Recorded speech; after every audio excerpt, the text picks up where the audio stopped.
Bismillahirrahmanirrahim. Assalamualaikum warahmatullahi wabarakatuh. Innal hamdalillah nahmaduhu wa nasta'inuhu wa nastaghfiruhu wa natubu ilaih wa na'udzu billahi min syururi anfusina wa min sayyiati a'malina may yahdihillahu fala mudilla lahu wa may yudlil fala hadiyalah. Asyhadu an la ilaha illallah wahdahu la syarikalah wa asyhadu anna Muhammadan abduhu wa rasuluhu la nabiyya ba'dah. Ya ayyuhalladzina amanu taqullaha haqqa tuqatih wa la tamutunna illa wa antum muslimun. Ya ayyuhan nasu taqu rabbakumul ladzi khalaqakum min nafsin wahidah wa khalaqa minha zawjaha wa batha minhuma rijalan katsiran wa nisaa'a. Wattaqullaha alladzi tasaaluna bihi wal arham innallaha kana 'alaikum raqiba. Ya ayyuhalladzina amanu taqullaha wa qulu qawlan sadida yuslih lakum a'malakum wa yaghfir lakum dhunubakum wa may yuti'illaha wa rasulahu faqad faza fawzan 'azima. Amma ba'd fa in asdaqal hadithi kitabullah wa khairal huda huda Muhammadin sallallahu alaihi wasallam wa syarral umuri muhdatsatuha wa kullu muhdatsatin bid'ah wa kullu bid'atin dhalalah wa kullu dhalalatin finnar. Hadirin dan hadirat yang dirahmati oleh Allah Subhanahu wa taala. Alhamdulillah, puji dan syukur senantiasa kita panjatkan kepada Allah Subhanahu wa taala yang memberikan kita karunia tiada henti-hentinya. Yang kata Allah Subhanahu wa taala, wa in ta'uddu ni'matallahi la tuhsuha. Jika kalian menghitung nikmat Allah, maka kalian tidak akan mampu menghitung-hitungnya. Innal insana la zalumun kafar. Akan tapi manusia sering berbuat zalim dan sering ingkar akan nikmat Allah Subhanahu wa taala. Tidaklah kita hidup kecuali berpindah dari satu kenikmatan menuju kepada kenikmatan yang lain. Semoga Allah Subhanahu wa taala menjadikan kita hamba-hamba yang pandai bersyukur kepada Allah Subhanahu wa taala. Salawat dan salam semoga tercurahkan selalu kepada junjungan kita, suri tauladan kita, imam kita, pemberi syafaat kita Nabi Muhammad sallallahu alaihi wasallam dan juga kepada keluarganya serta seluruh sahabat beliau tanpa terkecuali. Pada kesempatan kali ini kita akan membahas topik dengan judul agar menjadikan kehidupan kita lebih afdal, lebih bermakna. Ya, karena kehidupan kita sudah ditentukan ajalnya. Waktu terus berjalan, kita durasi kehidupan kita di atas muka bumi ini semakin berkurang. Ya. Setiap hari bertambah berarti semakin umur kita berkurang. Sebagaimana perkataan salah seorang salaf yaitu Hasan al-Basri, "Ya ibnu Adam, innama anta ayyam." Wahai anak Adam, sungguhnya engkau adalah kumpulan hari-hari. Fa idza dhahaba ba'dhuha dhahaba ba'dhuk. Kalau sudah pergi sebagian hari-hari, berarti sebagian dirimu telah pergi pula, telah sirna pula. Wa idza dhahaba ba'dhuka yushiku an yadhhab kulluk. Kalau sebagian darimu telah pergi, maka dikhawatirkan sebentar lagi akan hilang seluruhmu. Semakin bertambah hari, semakin bertambah bulan, semakin bertambah tahun, berarti kehidupan kita semakin tinggal sedikit. Maka kita tidak ingin kehidupan kita begitu-begitu saja. Kita ingin kehidupan kita lebih baik, lebih bermanfaat bagi kita di dunia, terlebih lagi tatkala di akhirat kelak. Ya, sebagian orang semangat dia bangun dari tidurnya di pagi hari karena dia ingin menjalani kehidupan yang menurut dia sangat menyenangkan, menurut dia sangat bermanfaat, maka dia semangat untuk bangun di pagi hari. Sebagian orang lagi ingin terus tidur, dia tidak ingin bangun. Karena dia tahu bahwasanya di hadapan dia banyak permasalahan yang merepotkan dia, yang menyusahkan dia, yang buat dia gelisah, ya seakan-akan hidupnya kurang bermanfaat. Oleh karena seorang ya berusaha untuk menjadikan hidupnya lebih afdal, ya, lebih baik, ya, lebih sesuai dengan keridhaan Allah Subhanahu wa taala. Maka pada kesempatan kali ini saya akan menyampaikan beberapa poin-poin sederhana yang mudah-mudahan bisa membantu kita untuk meraih kehidupan yang lebih baik di dunia maupun di akhirat. Agar kita bisa lebih bahagia di dunia, demikian juga bahagia di akhirat. Karena seorang mukmin, betapapun ujian yang Allah berikan kepadanya, dia pasti ada kebahagiaan yang Allah berikan kepadanya. Makanya Ibnu Taimiyah rahimahullah pernah berkata, "Inna fid dunya jannatan man lam yadkhulha lam yadkhul jannatal akhirah." Di dunia itu ada surga. Barang siapa yang tidak masuk dalam surga dunia, dia tidak akan masuk dalam surga akhirat. Artinya orang beriman itu pasti ada kebahagiaan yang Allah berikan kepada dia. Kalau dia tidak bahagia di dunia, berarti dia bukan orang beriman. Berarti dia bukan orang beriman. Kalau dia bukan orang beriman, berarti dia tidak akan masuk surga di akhirat kelak. Makanya betapapun kondisi seorang mukmin, apakah dia miskin, apakah dia kaya, apakah dalam kondisi sehat, apakah dalam kondisi sakit, ya, diuji, wa nabluukum bisyarri wal khairi, kami menguji kalian dengan kesulitan, dengan kebaikan, ada kebahagiaan yang dia rasakan, ya. Maka pembahasan kita kali ini agar kita bisa lebih bahagia, lebih tenteram, lebih bermanfaat di dunia maupun di akhirat. Agar jangan kehidupan kita begini-begini terus, ya. Kita ingin ada perubahan. Tapi ada beberapa poin sederhana, tapi saya sangat berharap bisa kita amalkan bersama-sama. Ini nasihat buat saya pribadi tentunya, terus kepada ikhwan-ikhwan sekalian juga. Yang pertama, agar kehidupan kita lebih bermanfaat, lebih bahagia, lebih tenang, latih diri kita untuk banyak senyum. Latih diri kita untuk banyak senyum, ya. Jangan semakin panjang jenggot semakin sangar, enggak? Tapi semakin panjang jenggot semakin manis, ya. Karena itulah sunnah Nabi SAW. Terlalu banyak hadis yang menunjukkan bahwasanya Nabi SAW adalah orang yang paling suka tersenyum. Contohnya dari Jarir bin Abdullah Al-Bajali radhiyallahu anhu, beliau berkata, "Ma ra'ani Rasulullah sallallahu alaihi wasallam mundu aslamtu illa tabassama fi wajhi." Tidaklah Rasulullah SAW melihatku sejak aku masuk Islam, kalau saya ketemu Nabi pasti begitu pas-pasan dengan wajah Nabi, pasti Nabi tersenyum di hadapan wajahku. Hadis riwayat Al-Imam Al-Bukhari. Menunjukkan Nabi selalu tersenyum karena ketemu pasti tersenyum. Setiap ketemu pasti tersenyum. Bukan tersenyum enggak ada orang, enggak ya. Senyum-senyum jalan enggak ada orang ya. Ini ada sesuatu. Enggak, setiap ketemu Nabi apa? Senyum. Berarti Nabi orangnya murah senyum. Ya. Demikian juga dari Jabir bin Samurah radhiyallahu anhu tatkala menyebutkan tentang sifat Nabi sallallahu alaihi wasallam, kata beliau, "Kana la yadhak illa tabassuma." Rasulullah sallallahu itu ya seringnya tersenyum, ya bukan tertawa terbahak-bahak, enggak. Beliau seringnya apa? Tersenyum. Demikian Abdullah bin Harith, ya, radhiyallahu anhu, dia berkata, "Ma ra'aitu ahadan aktsara tabassuman min Rasulillah sallallahu alaihi wasallam." Aku tidak pernah melihat seorang yang lebih banyak senyumnya dari Nabi sallallahu alaihi wasallam. An Simak bin Harb rahimahullah taala, beliau berkata, "Qultu li Jabir bin Samurah." Aku berkata kepada Jabir bin Samurah, "Akunta tujalisu Rasulullah sallallahu alaihi wasallam?" Apakah Anda dulu duduk bersama Nabi? Sahabat ditanya. Kata sahabat ini, "Na'am katsiran." Iya, saya banyak duduk sama Nabi sallallahu alaihi wasallam. "Kana la yaqumu min musallahu alladhi yusalli fihi subha hatta tatul asyams." Kebiasaan Nabi kalau sudah selesai salat subuh, beliau tidak berdiri di tempat salatnya sampai terbit matahari. Fa idza tala'at qam. Kalau matahari sudah terbit, baru kemudian beliau berdiri meninggalkan tempat salatnya. Wa kanu yatahaddatsuna fayakhuduna fi amril jahiliyah fayathaqun wa yatabassam. Dan para sahabat juga di masjid, tapi mereka ngobrol-ngobrol tentang perkara-perkara jahiliyah, mereka tertawa-tertawa, ya, karena ingat tentang masa lalu mereka yang menggelikan, yang lucu, tentang kesyirikan dan yang lainnya. Dan Nabi sallallahu alaihi wasallam lewat, Nabi tidak tegur, Nabi tersenyum melihat mereka.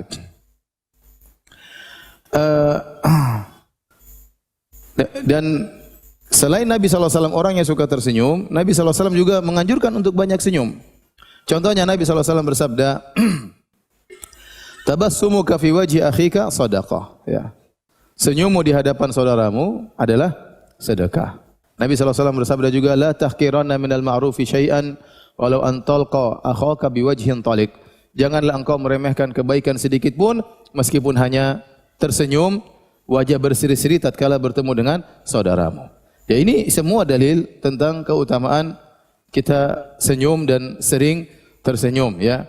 Karena orang yang sering tersenyum, ya, banyak faedah yang dia dapatkan. Dengan senyuman tersebut dia bisa melupakan banyak, ya, kegelisahan dalam hatinya. Kalau dia terlatih terbiasa untuk tersenyum, maka mau tidak mau kegelisahan dalam hatinya tersebut akan pergi. Ya. Kalau orang sudah susah senyum, nanti ada masalah dalam hatinya.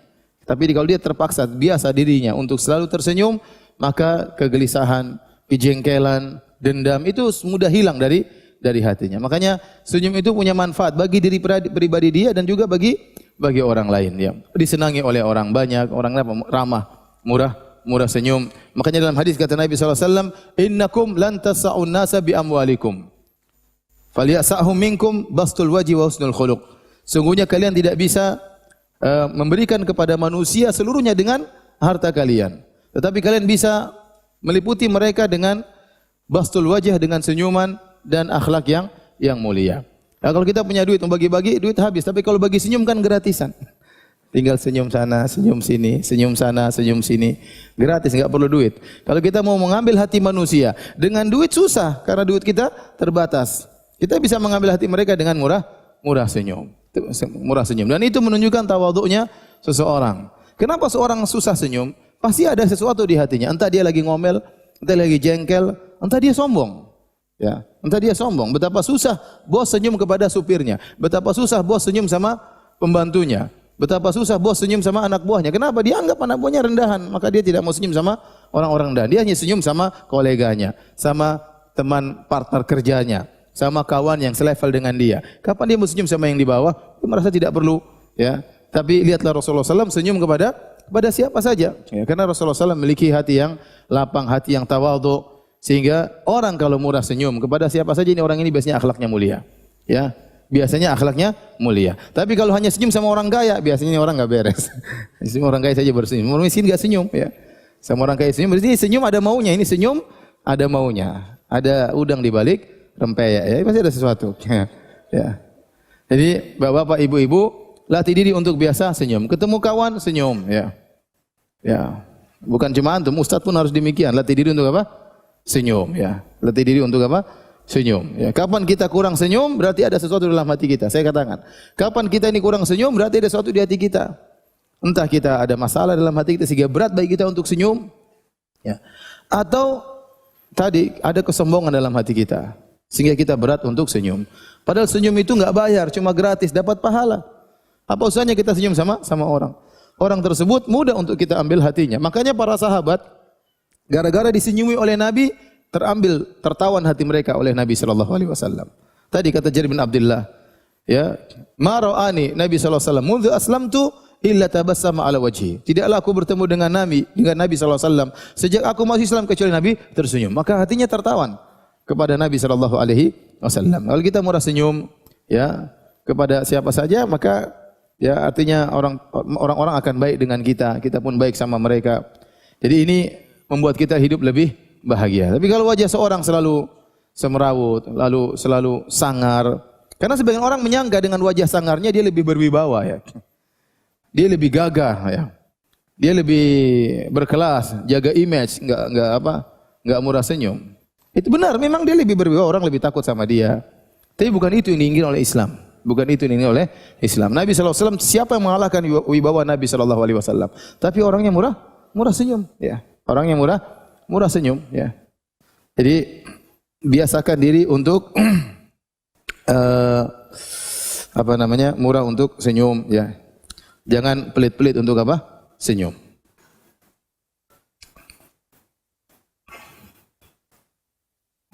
Saya punya kenalan kawan dulu di Jogja. Orangnya selalu senyum. Kalau ketemu orang, semua orang suka sama dia. Ketemu orang dia pegang tangannya, dia pijit-pijit tangannya. Semua orang digitukan sama dia. Saya pikir saya aja digituin sama orang. Semua orang senang sama dia. Kenapa? Karena orang yang tadi murah senyum. Tawadhu. Karena orang murah senyum biasanya tawadhu. Kenapa orang malas senyum? Karena ada kesombongan. Biasanya begitu. Kok enggak mau senyum? Ya, karena dia mungkin enggak nganggap kita sehingga tidak senyum sama kita. Kalau kita senyum sama orang berarti kan kita nganggap dia, kita hargai dia. Maka kita senyum. Jadi saya katakan tadi, bos susah senyum sama anak buahnya. Ya. Susah. Kenapa? Karena anak buahnya enggak dia anggap. Ngapain dia senyum-senyum sama anak buahnya?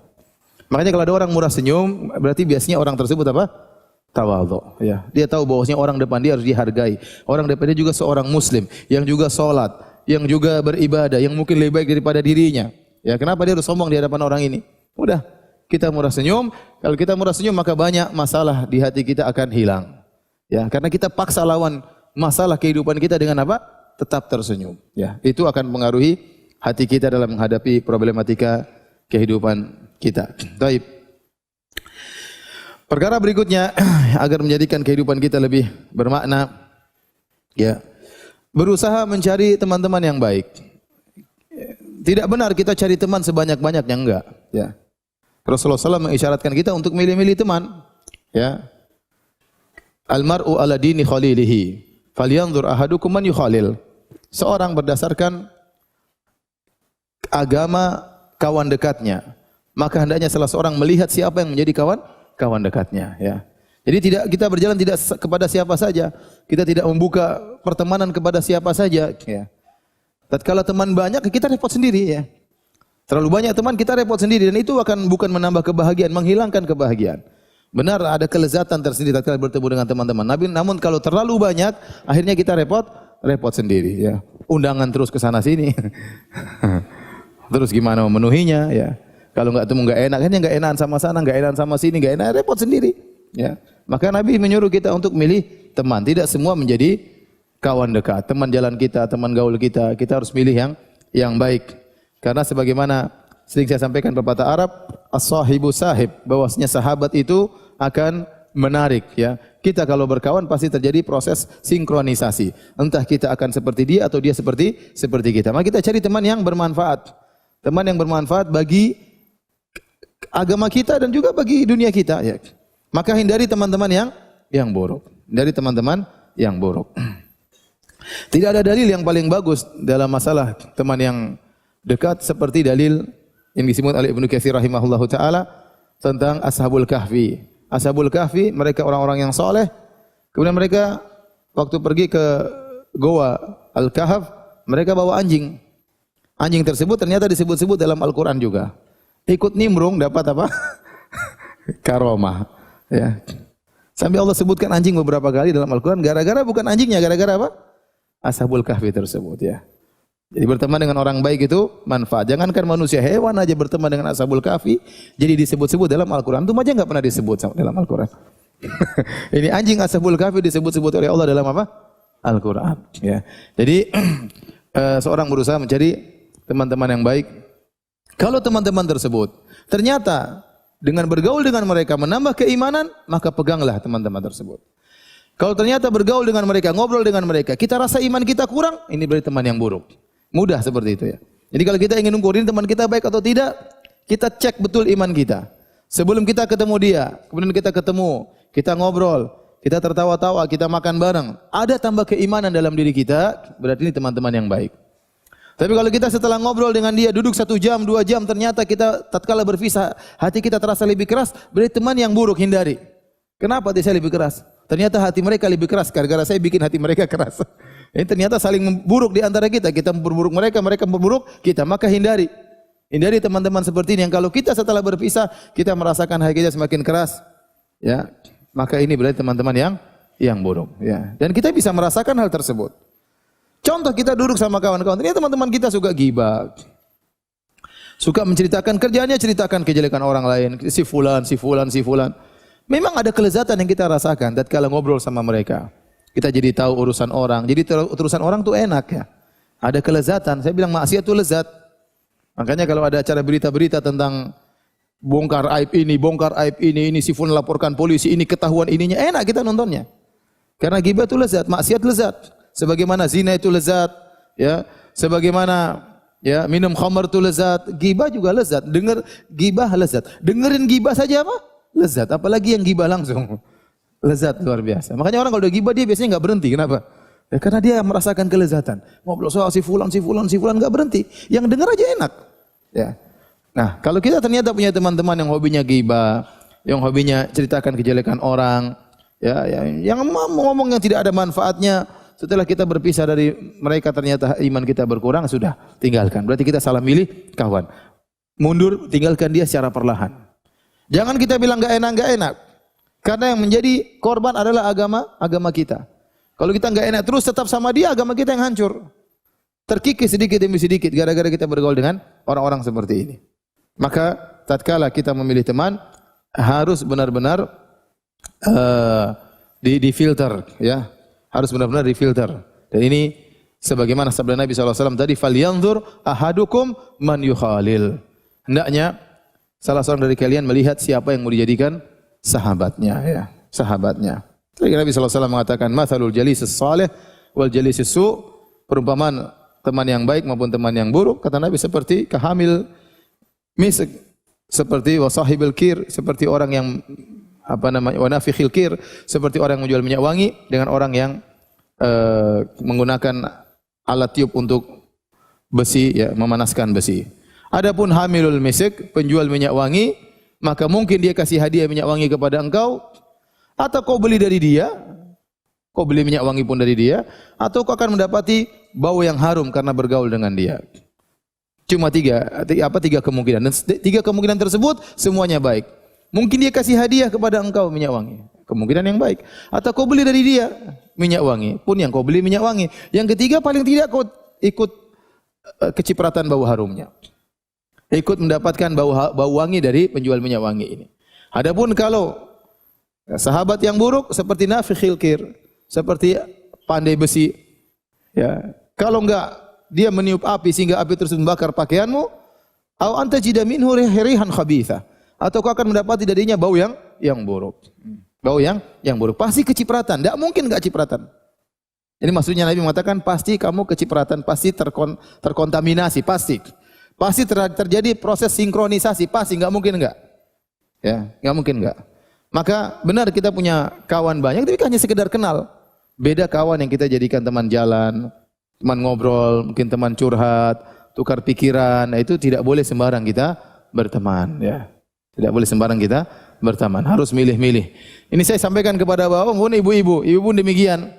Tidak semua dijadikan kawan dekat. Tidak semua dijadikan teman ngobrol. Ya. Ya, kita harus memilih-milih, kita harus selektif. Kalau ternyata sebagian ibu-ibu ternyata setiap ketemu pasti ngomongin orang, tinggalkan. Bapak tolong maju, tolong masuk, biar yang di luar bisa masuk. Merapat maksudnya. Tolong merapat. Silakan yang di luar masuk. Baik, hadirin dan hadirat yang dirahmati Allah Subhanahu wa taala, kita lanjutkan. Jadi masalah teman ini sangat prinsip dalam kehidupan kita. Mempengaruhi gaya bicara kita, mempengaruhi gaya pemikiran kita, mempengaruhi tujuan hidup kita, ya. Maka jangan sampai salah milih teman. Apalagi teman kita sering ketemu. Nah, kalau waktu kita ternyata habis buat yang tidak bermanfaat, jadi hidup kita sia-sia, tidak bermakna. Tapi kalau teman tersebut mengajak pada kebaikan, ya, sehingga waktu kita terfokus pada kebaikan. Kita ketemu, kita ngobrol, kita bercanda biasa, tetapi ada yang menjadi pusat sama-sama tujuan kita. Itu sama-sama misalnya untuk kebaikan, sama-sama untuk dakwah, sama-sama untuk belajar misalnya. Maka harus selektif dalam mencari teman. Kapan ada teman yang ternyata kita bergaul dengan dia mengurangi iman kita, tinggalkan. Jangan ragu-ragu. Jangan ragu-ragu. Demi kehidupan antum di dunia maupun di akhirat. Tapi perkara berikutnya yang ketiga, usahakan agar kau hidup tidak punya hutang, ya. Ya, kalau ingin hidup lebih bermakna, lebih bermanfaat, maka usahakan hidup tanpa utang. Tentunya susah, ya. Kita rata-rata pasti punya hutang. Antum punya hutang, saya juga punya hutang, ya. Tapi ya tergantung tingkat utangnya berapa, itu aja. Semakin banyak semakin bikin pusing, ya. Ya, karena memang hutang itu kalau bagi orang-orang yang zalim, mungkin dia cuek aja, dia punya hutang, dia nipu orang enggak ada masalah.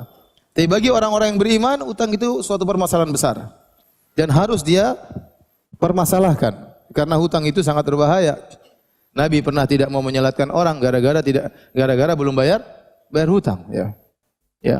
Oleh karenanya seorang berusaha kalau punya hutang segera dia cicil agar dia lepas dari kegelisahan. Dalam Sahih Al-Bukhari dari Aisyah radhiyallahu taala anha, anna Rasulullah sallallahu alaihi wasallam kana yad'u fi salat. Bahwasanya Rasulullah SAW berdoa dalam salatnya. Allahumma inni a'udzubika min adzabil qabr wa a'udzubika min fitnatil masiihid dajjal. Ya Allah, aku berlindung kepada Engkau dari azab kuburan. Aku berlindung kepada Engkau dari fitnah Masih Dajjal. Wa a'udzubika min fitnatil mahya wa fitnatil mamat. Aku berlindung kepada Engkau dari fitnah kehidupan dan fitnah kematian. Allahumma inni a'udzubika minal ma'tham wal maghram. Ya Allah, aku berlindung kepada Engkau dari dosa-dosa dan dari hutang. Faqala lahu qail, ada yang bertanya kepada Nabi SAW, ma aktsara ma tasta'idzu minal maghram. Ya Rasulullah, kenapa seringkali engkau berdoa berlindung daripada utang? Jangan sampai berhutang. Faqala, maka Nabi menjelaskan, inna rajula idza gharim haddatsa fakadzaba. Sungguhnya seorang kalau sudah berhutang, maka dia berbicara dan maka dia berdosa.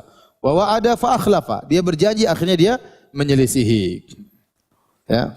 Dan ini dalil bahwasanya utang itu bisa mengantarkan orang kepada kebinasaan. Utang itu akhirnya mengantarkan orang kepada dosa-dosa besar.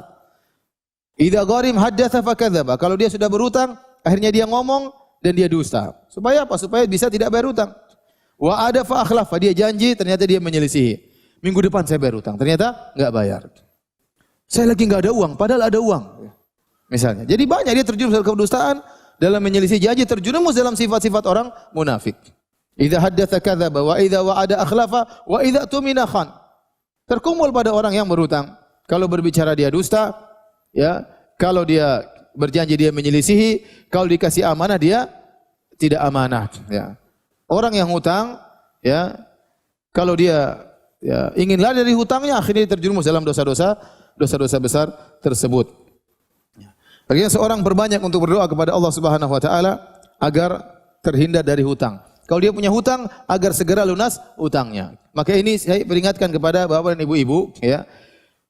Kebutuhan kita banyak, namun harus kita prioritaskan mana yang lebih utama. Jangan kita terlalu berangan-angan, bermimpi-mimpi, ingin sesuatu yang mewah, sementara kemampuan kita tidak ada. Akhirnya kita hutang. Kalau kita sudah hutang, ya, kita jadi hidup gelisah. Kalau kita beriman, ada orang tidak beriman, dia cuek saja. Ada sepasang suami istri, suaminya soleh, istrinya enggak soleh. Suaminya mikir hutang banyak, istrinya santai saja. Mas, utang lagi mas. Utang lagi, buat apa? Beli mobil lagi. Kita butuh mobil lagi. Mobil pertama enggak, masih butuh lagi, enggak apa-apa. Utang aja. Tawakal sama Allah, insya Allah bisa lunas. Yang gelisah suaminya, karena yang ditagih suaminya. Kalau orang soleh, wanita solehah pasti pusing mikir hutang. Bagaimana kalau dia meninggal dia punya hutang? Nabi saja tidak menyolatkan orang yang punya hutang. Maka seorang supaya dia bisa hidup tentram berusaha untuk apa? Tidak punya hutang. Kalau punya hutang segera dia lunasi. Dan penyakit orang kalau sudah punya hutang, dia akhirnya nunda-nunda pembayaran. Dia sebenarnya mampu bayar, dia tidak bayar, dan ini berbahaya seperti ini. Dan Nabi mengatakan matalul ghani zulmun.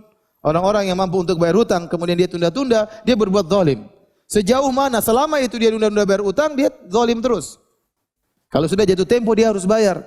Sementara syaitan datang ingin, dia punya uang, ada uang di tangan, dia gatal ingin beli-beli barang yang baru. Dia tidak bayar hutang. Ini hukumnya haram. Dan akhirnya apa? Dia tidak tahu balas budi. Ya akhir sekarang, zaman sekarang, ya, siapa yang meminjamkan uang sama kita kecuali orang yang baik? Ya.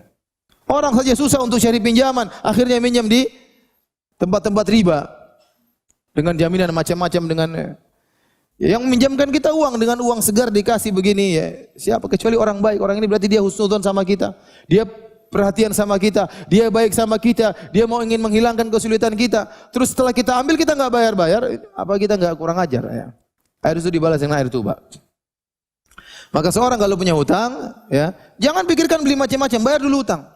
Jangan sampai dia meninggal dalam kondisi dia punya hutang. Istrinya mau ngomel-ngomel biarin aja. Ya. Ya. Mau minta beli ini beli anu jangan turuti. Yang penting utang selesai dulu. Ini amanah. Ya, kita balas kebaikan dengan apa? Dengan kebaikan, ya. Ya. Baik, jadi berusaha hidup jangan di luar kemampuan. Jangan pingin rumah ternyata duit enggak punya, akhirnya beli rumah yang besar, hidup utang terus-menerus, ya. Pingin kelihatan mewah, beli mobil mahal, akhirnya hidup dibunuh dengan apa? Utang. Utang bukannya enggak boleh, boleh, tapi untuk yang perkara-perkara yang primer. Utang, karena memang kita benar-benar butuh motor, silakan utang, enggak apa-apa. Kita punya gaji, kita potong. Kalau perkara primer enggak ada masalah. Tapi kalau untuk tajmilat atau tahsinat, untuk sekedar lebih afdal dalam masalah dunia, akhirnya kita ngutang sana, ngutang sini, ya itu repot. Akhirnya kita repot sendiri. Ya. Kecuali antum adalah orang yang tidak bertakwa kepada Allah. Utang enggak urusan. Ya. Orang tagih sana sini tinggal matikan teleponnya. Cuek aja. Nagih-nagih terus, nomor telepon ganti. Gampang. Nagih-nagih terus kabur ke negeri kota lain. Dan itu terjadi sebagian orang seperti itu. Ya. Maka kalau ingin hidup lebih bermakna, jangan sering pinjam uang. Ya. Jangan sering pinjam uang. Taib. Agar seorang bisa hidup lebih bermakna, ya. Kun mi'ta'an. Itu jadilah seorang yang suka membantu orang lain. Membantu orang lain itu dengan apa yang bisa kita bantu. Kita bisa bantu orang dengan harta kita.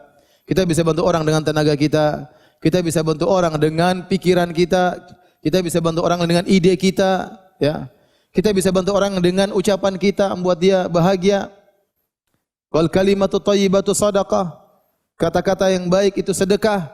Dengan kata-kata yang baik bisa merubah kehidupan seorang, bisa membangkitkan semangat dia. Ya. Kita bisa bantu orang dengan ide kita. Ya. Berusaha untuk berbuat baik kepada orang lain. Ya. Berusaha untuk berbuat baik kepada orang lain.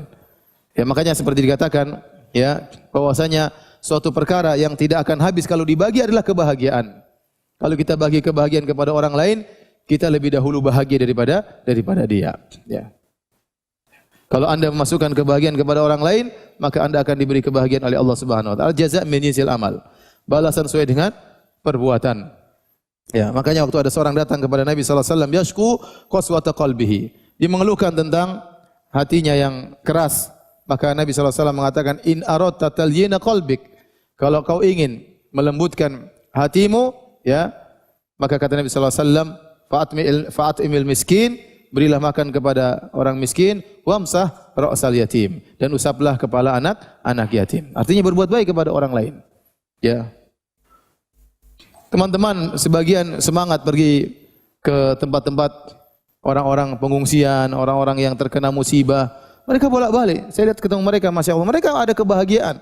Sampai mereka juga hidup susah bersama mereka, salurkan sumbangan. Kenapa mereka betah? Karena mereka lebih bahagia daripada orang-orang yang menerima, ya, bantuan tersebut. Allah kasih kebahagiaan kepada mereka. Allah beri kelezatan kepada mereka. Kenapa? Karena mereka sudah berusaha untuk membahagiakan orang lain. Tidak mungkin orang seperti ini dibiarkan oleh Allah Subhanahu wa taala. Anda sudah berusaha membahagiakan orang lain, Anda pasti dikasih kebahagiaan oleh Allah Subhanahu wa taala. Ya. Kapan saya ketemu dengan teman-teman dari Lombok? Gimana di Lombok, apa yang dibutuhkan? Ustadz, kalau kawan-kawan ke Lombok, jangan lupa bawa pakaian dalam. Karena ibu-ibu di sana sangat butuh dengan apa? Pakaian dalam. Oh, kalau ada yang bawa pakaian dalam, kadang-kadang langsung dipeluk sama ibu-ibu sama nenek-nenek. lebih berharga dari emas dan perak. Ini saya kasih tahu kawan-kawan, yang mau ke sana bawa pakaian dalam. Ternyata benar, waktu dibawa bawa bantuan ke sana, teriak ibu dari kita dengar dari, ada pakaian dalam. Oh benar ini. Siap-siap dipeluk sama ibu-ibu, nenek-nenek. Jadi benar-benar artinya ada kebahagiaan tersendiri yang kita rasakan.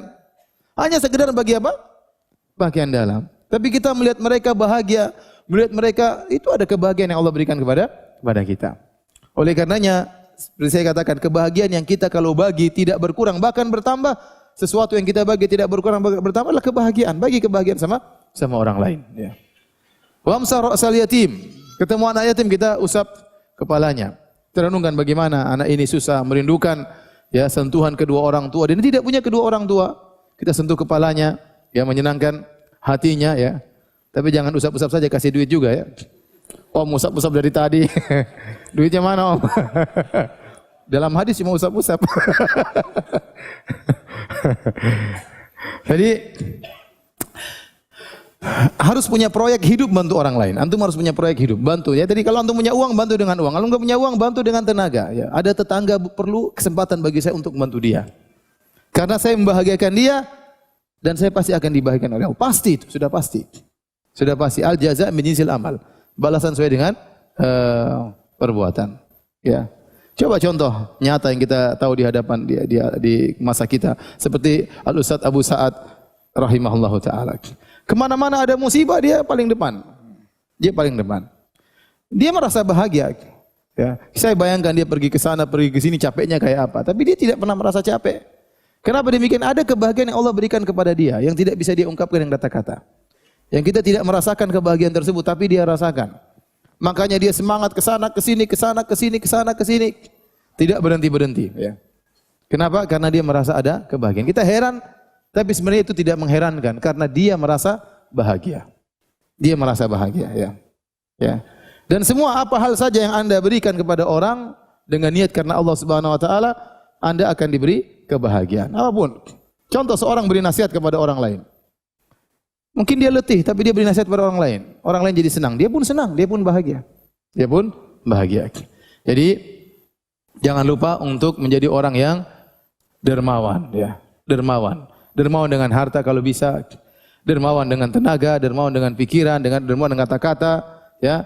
Pokoknya kita memberikan sesuatu kepada orang lain, maka Allah akan berikan kebahagiaan kepada kita. Adapun orang yang pelit hanya menyusahkan dirinya. Sebagaimana pernah kita bahas ya, orang pelit itu semakin seperti terkekang, seperti terikat dengan rantai, semakin dia pelit, semakin terkekang dia, semakin sesak dadanya, semakin sesak nafasnya, semakin cinta kepada dunia. Ya, ada orang semakin cinta sama dunia, semakin sesak dadanya. Baik. Di antara hal-hal yang bisa menjadikan kita lebih bermakna, lebih bahagia di dunia maupun di akhirat, yang keberapa sekarang? Yang kelima. Yang berapa? Kelima ya. Jadilah orang yang pandai bersyukur dan tinggalkan membanding-bandingkan. Maksudnya qanaah. Jadilah orang yang qanaah. Orang yang qanaah. Nikmati yang ada, maksud saya demikian. Nikmati yang ada. Anda punya rumah misalnya 10 kali 10, nikmati yang ada. Anda punya rumah kebetulan 6 kali 4, nikmati yang ada. Udah ini yang ada, Allah berikan, nikmati yang ada. Ya. Jangan suka banding-bandingkan. Kalau kita banding-bandingkan, kita tidak akan pernah bahagia. Dalam hal apapun, kita bandingkan diri kita dengan orang lain, kita enggak pernah bahagia. Bandingkan dengan orang lain. Ibu-ibu misalnya duduk, dia sudah cantik padahal. Tahu-tahu lihat ada ibu-ibu yang lebih kurus, lebih cantik, lebih anggun, langsung sedih dia. Kenapa? Dia bandingkan dirinya dengan orang tersebut. Ya ngapain nanti bandingkan sama orang lebih cantik? Ngapain? Bersyukur, lihat ke bawah masih banyak yang lebih buruk daripada antik. Jadi jangan banding-bandingkan, sudah bandingkan, bikin sedih hati ya. Nikmati yang ada. Anda punya rumah seperti itu, Anda punya anak-anak begini, punya suami, nikmati yang ada sambil mengadakan perbaikan ya. Tapi enjoy dengan apa yang Anda miliki. Itu namanya dengan qanaah. Hidup, gaya hidup tidak dibuat-buat. Ya, keluar daripada kemampuan seseorang ya. Ya. Kalau kita banding-bandingkan, kita yang susah sendiri. Yo, bandingkan istri kita dengan istri orang lain. Ya, kita akhirnya menderita sendiri. Lihat istri orang mungkin ada yang lebih cantik, akhirnya istri kita tidak kita cintai. Akhirnya pulang-pulang kita marah-marah terus sama istri kita. Kenapa? Kita bandingkan istri kita dengan istri orang lain. Kita sendiri tidak bahagia. Bandingkan anak kita dengan anak orang lain. Anak orang yang lebih banyak hafal Qur'annya, anak orang lebih berhasil, anak kita kemampuannya segitu. Terus kita harus paksakan dia seperti anak orang lain. Jangan, antum sendiri sudah Allah kasih rezeki kita seperti ini. Sekarang anak kita yang kita paksa, yang kita marah-marah, yang kita omel-omelin ya. Padahal kita tahu kemampuannya terbatas. Wong kita dulu kecil aja malas baca Quran, sekarang anak-anak disuruh hafal Quran. Ente aja bahlul mau. Maksud saya kita semangati anak-anak, tapi jangan bandingkan akhirnya dia harus seperti si fulan. Ya susah. Susah. Ya. Seorang misalnya harus seperti adik kita si fulan yang hafal Quran. Loh, kita bapaknya enggak seperti bapaknya dia. Ya. Mau anak kita seperti anak dia, gimana? Ya. Jadi jangan banding-bandingkan. Banding-bandingkan itu bikin susah hidup aja. Ya. Nikmati yang ada, enjoy yang ada. Ada kurang baik kita perbaiki. Dan kita akan hidup lebih bahagia. Saya sini sampaikan pernyataan dari Imam Syafi'i, "Idza kunta madza qalbin qanu'in fa anta wa malikud dunya sawa'u." Kalau kau memiliki hati yang qanaah, sungguhnya kau dan raja sama saja. Ya, sama saja. Kita ini sebenarnya kebahagiaan itu benar ya, kebahagiaan dari Allah Subhanahu wa taala benar, tapi ada kita bisa berusaha dengan menyeting hati kita, membahagia tidak nyeting hati kita. Terkadang dua orang menghadapi permasalahan, permasalahannya sama, yang satu ngamuk-ngamuk, yang satu tenang aja, permasalahannya sama. Contoh kita bicara tentang gempa atau musibah sama, tapi terkadang satu model masyarakat begini, satu model masyarakat begini, beda. Jadi sebenarnya kebahagiaan itu bisa kita usahakan dengan kita menyeting hati kita. Sebagian orang datang kepada saya, "Ustaz, saya ada masalah besar gini-gini, apa masalahmu?" "Ah, masalah ringan aja bilang besar." Saya langsung gitukan aja. Ya. Masalah ringan aja bilang besar, biasa itu. Biasa, kirain masalah apa? Kayaknya dunia mau kiamat, padahal enggak, cuma begitu saja. Ya, berarti dia tidak terbiasa menghadapi permasalahan. Ya. Ya, dia tidak biasa menghadapi permasalahan. Jadi mau saya kita berusaha untuk qanaah. Ya akhi, belum tentu antum jadi orang yang antum lihat hidup mewah, belum tentu antum bahagia. Kita sekarang lihat ya sederhana, seperti saya. Kemudian saya lihat ada orang kawan-kawan sendiri ya. Kaya, punya perusahaan besar, punya anak buah ribuan. Ya.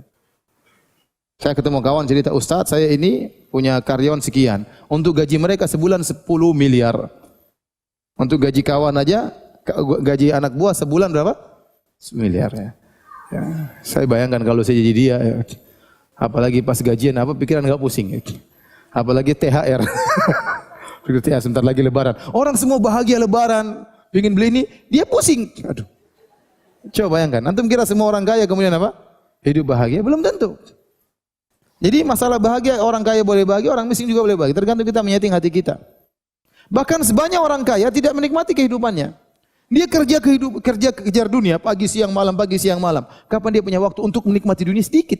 Setelah dia kumpulkan uang miliaran, cuma seminggu mungkin berapa menit, berapa jam, dia enjoy. Setelah itu dia kerja lagi keras.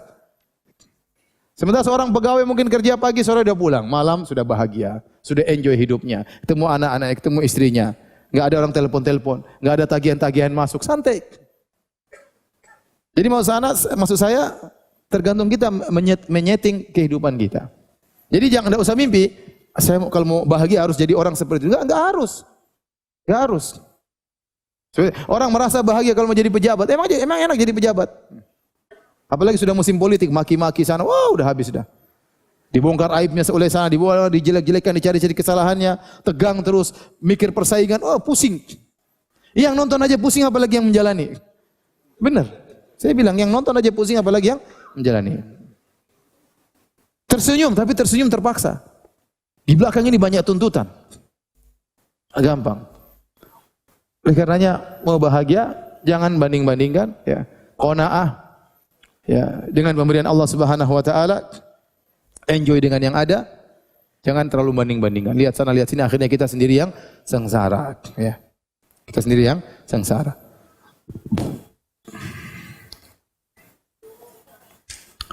Baik.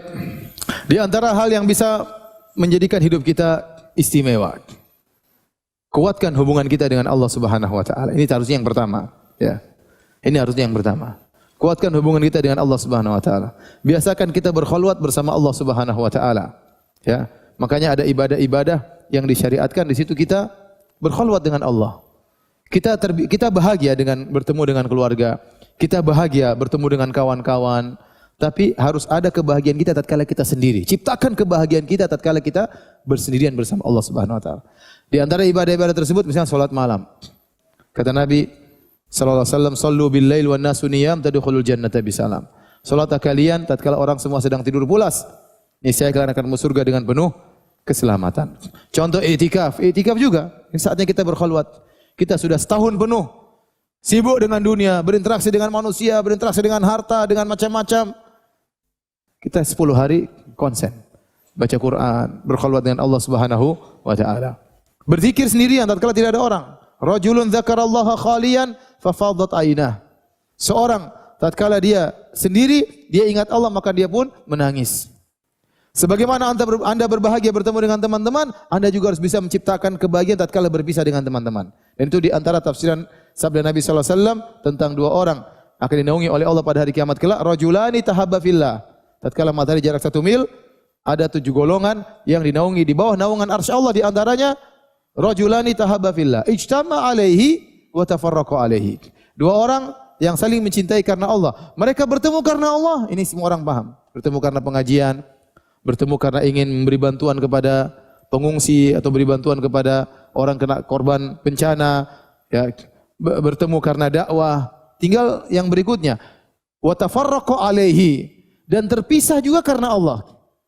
Apa maksudnya terpisah karena Allah? Ada beberapa tafsiran. Di antaranya Anda terpaksa meninggalkan kawan karena Anda harus berkhalwat dengan Allah Subhanahu Wa Taala. Saatnya kita sendiri-sendiri beribadah. Kalau kita ngobrol terus, kapan ente baca Quran? Kapan saya baca Quran? Kalau kita ngobrol terus, kapan ente salat malam? Kapan saya salat malam? Kita ngobrol sama kawan-kawan di malam hari, kita ketawa-ketawa, kita senang. Saatnya kita bilang saya mau pulang. Kenapa? Kalau saya ngobrol terus, saya tidak bisa bangun malam. Itu di antara tafsiran wa tafarraqa alaihi. Dia berpisah dari temannya karena Allah. Tatkala dia bertemu dengan temannya, dia bahagia. Tatkala dia berpisah juga dia bahagia karena dia harus konsen untuk bisa beribadah berdua-duaan dengan Allah Subhanahu Wa Taala. Nah, Anda harus menimbulkan kelezatan dalam hidup Anda seperti ini. Ada saatnya Anda berdua-duaan dengan Allah, tidak ada anak-anak, tidak ada orang tua, tidak ada istri, tidak ada kawan-kawan. Salat malamlah Anda baca Quran sendirian, di pojokan sana baca Quran, berzikir kepada Allah, ingat keagungan Allah, ingat dosa-dosa, ya. Saatnya kita i'tikaf, ya. Ada saatnya kita seperti itu. Ya. Nah, kalau Anda bisa menciptakan ini, Anda akan bahagia. Anda akan bahagia di dunia apalagi di akhirat. Makanya Ibnu Rajab Al-Hambali mengatakan, seorang harus berusaha menciptakan hal ini. Kenapa? Karena waktu dia bersendirian itu lebih banyak di alam barzakh daripada waktu dia masih hidup. Kita nanti kalau masuk kuburan kita sendirian.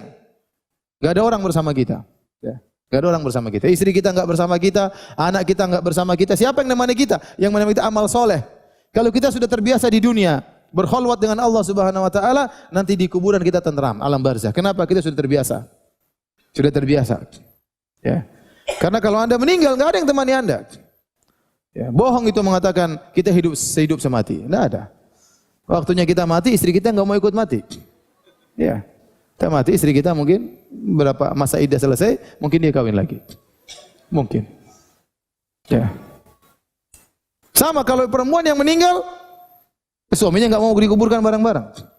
Ya, begitu suaminya meninggal, istrinya meninggal, langsung dia kawin besoknya. Jangankan meninggal, sebelum meninggal sudah pikir mau kawin lagi. Apalagi sudah meninggal. Nah, kalau seorang wanita tidak terbiasa untuk berkholwat bersama Allah, terus dia siapa yang nemani di kuburannya? Siapa yang nemani? Maka kalau Anda ingin kehidupan Anda lebih afdal, harus ada waktu Anda berkholwat dengan Allah Subhanahu wa taala. Ini bisa dilakukan tiap hari. Dia baca Quran di ujung, baca Quran tatkala ada orang tapi Anda seakan-akan sendirian. Makanya di antara tafsiran hadis Nabi SAW, rajulun dzakarallahu khaliyan fafadat ainah. Seorang tatkala sendirian, dia ingat Allah, tidak ada orang lain, maka dia pun menangis. Di antara tafsiran kata para ulama, meskipun dia banyak orang, namun seakan-akan dia sendirian. Dia bisa konsen, bisa connect, seakan-akan dia berduaan dengan siapa? Allah Subhanahu wa taala. Contoh dia di pesawat, sebelah tempat duduk dia cewek-cewek, pramugari lewat, dia cuek aja baca Quran, seakan-akan dia sedang connect dengan Allah Subhanahu wa taala. Baca Quran di pesawat. Di ruang tunggu dia baca Quran, dia baca buku agama, dia enjoy sendiri. Meskipun banyak orang, tidak peduli dengan orang, yang penting dia beribadah. Nah, kalau Anda bisa ciptakan itu, maka itu baik bagi kehidupan Anda di dunia maupun di alam barzakh maupun di akhirat. Dan itu sangat penting. Apalagi salat malam. Sampai surat Al-Muzammil, ya ayyuhal muzammil, qumil laila illa qalila, nisfahu inqus min qalila, aw zid ali wartil qur'ana tartila. Wahai yang berselimut, bangunlah salat malam. Nah, ini salat malam. Sampai disebut oleh sebagian ulama, surat tersebut dinamakan dengan zadud da'iyah, bekal seorang dai. Bahwasanya seorang dai itu malamnya harus salat. Karena keesokan hari dia akan berhadapan dengan banyak permasalahan. Ingin agar orang dapat hidayah, membantah syubhat, mengingatkan orang dari kemungkaran. Ya, dia sendiri butuh iman. Kalau dia baterainya enggak di-charger di malam hari, susah dia untuk memiliki energi untuk menghadapi itu semua. Maka seorang dai dia harus punya bekal di malam hari dengan salat malam dekat kepada Allah Subhanahu wa taala, sehingga dia imannya full, sehingga tatkala dia pagi hari dia berdakwah menjalankan tugasnya, beban begitu lebih ringan, ya, dengan imannya telah di-charger. Demikian juga yang lainnya.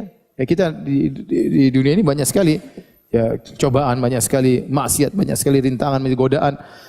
Maka seorang berusaha untuk membiasakan dirinya berkholwat dengan Allah Subhanahu wa taala. Kemudian yang berikutnya, di antara hal agar menjadikan kehidupan kita ini lebih bahagia, harus ada jadwal untuk olahraga, ya. Harus ada jadwal untuk apa? Olahraga. Olahraga itu, badan sehat itu mempengaruhi kebahagiaan. Orang kalau sakit-sakit pun, kalau imannya lemah dia tidak bahagia, susah bahagia. Kalau orang badan sehat dia lebih apa? Lebih bahagia. Pengajian lebih giat, nyatat pengajian lebih giat. Tapi kalau kena gula kan ngantuk. Mencatat pengajian ngantuk. Salat malam sedikit sudah capek, ya. Kenapa? Badan tidak sehat. Ya, maka harus ada waktu yang kita gunakan untuk olahraga, ya. Tergantung dengan kesibukan kita masing-masing. Harus ada waktu. Kita jalan pagi, entah lari pagi, ya, masing-masingnya. Entah main apakah main basket atau main bulu tangkis, yang penting ada olahraga. Dan sehatnya badan itu menambah kebahagiaan. Makanya Rasulullah SAW menyebutkan nikmat sehat. Kata Nabi SAW, man asbaha aminan fi sirbihi, mu'afan fi jasadihi, walahu qutu yaumihi, ya faka'annama hizat lahu dunya. Kata Nabi SAW, barang siapa yang pagi hari aman di rumahnya, sehat badannya, dan dia punya makanan, maka dia akan seakan-akan dunia telah didatangkan baginya. Maka jangan lupa di tengah kesibukan kita sisihkan waktu untuk apa? Untuk olahraga ya. Untuk olahraga ya. Ya biar makan kita bisa stabil ya. Biar kita bisa belajar bisa stabil. Biar kita bisa beraktivitas bisa stabil ya. Kita bisa menjalani kehidupan dengan lebih segar. Siapapun Anda, apakah Anda bos, apakah Anda dai, apakah Anda pegawai, pokoknya ada olahraga untuk membuat badan menjadi lebih enak ya.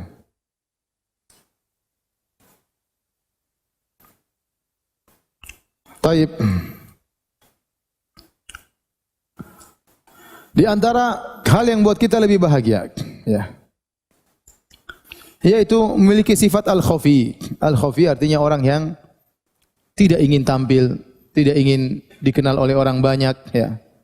Al-khafi ya. Kata Nabi sallallahu alaihi wasallam, "Innallaha yuhibbul 'abdal ghaniyat taqiyal khafi."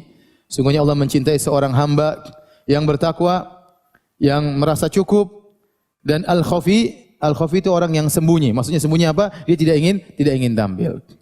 Dia ingin tampil ya. Sehingga dia urusannya yang penting kalau bisa tidak tampil depan banyak orang itu lebih baik dia lakukan. Sehingga dia akhirnya tatkala dia memiliki sifat seperti itu, banyak waktu dia untuk bisa melakukan privasi dia. Sehingga dia punya waktu lebih untuk istrinya, dia punya waktu lebih untuk anak-anaknya, dia punya waktu lebih untuk ngaji, dia punya waktu lebih untuk belajar ya. Dia punya waktu lebih untuk orang tuanya, untuk kerabatnya. Namun tatkala dia sering tampil jadi pusat perhatian, terlalu banyak teman, jadi akhirnya terlalu banyak koneksi, terlalu banyak relasi, akhirnya dia kurang waktunya, akhirnya dia tidak bahagia. Terlalu banyak relasi, terlalu banyak koneksi, terlalu banyak hubungan sama orang, ini juga merepotkan kita. Ya, merepotkan kita. Makanya sering katakan, apakah enak jadi orang terkenal? Enggak enak. Enggak enak. Ada seorang ya, terkenal ya, cerita asistennya, Ustadz si fulan itu kalau pergi ke mall, dia punya waktu cuma sama istrinya 10 menit. Setelah itu pasti dikerubung orang. Baru masuk mall sebentar, mungkin belum sampai 10 menit sudah orang datang. Minta foto lah, minta inilah, minta anulah, minta inilah.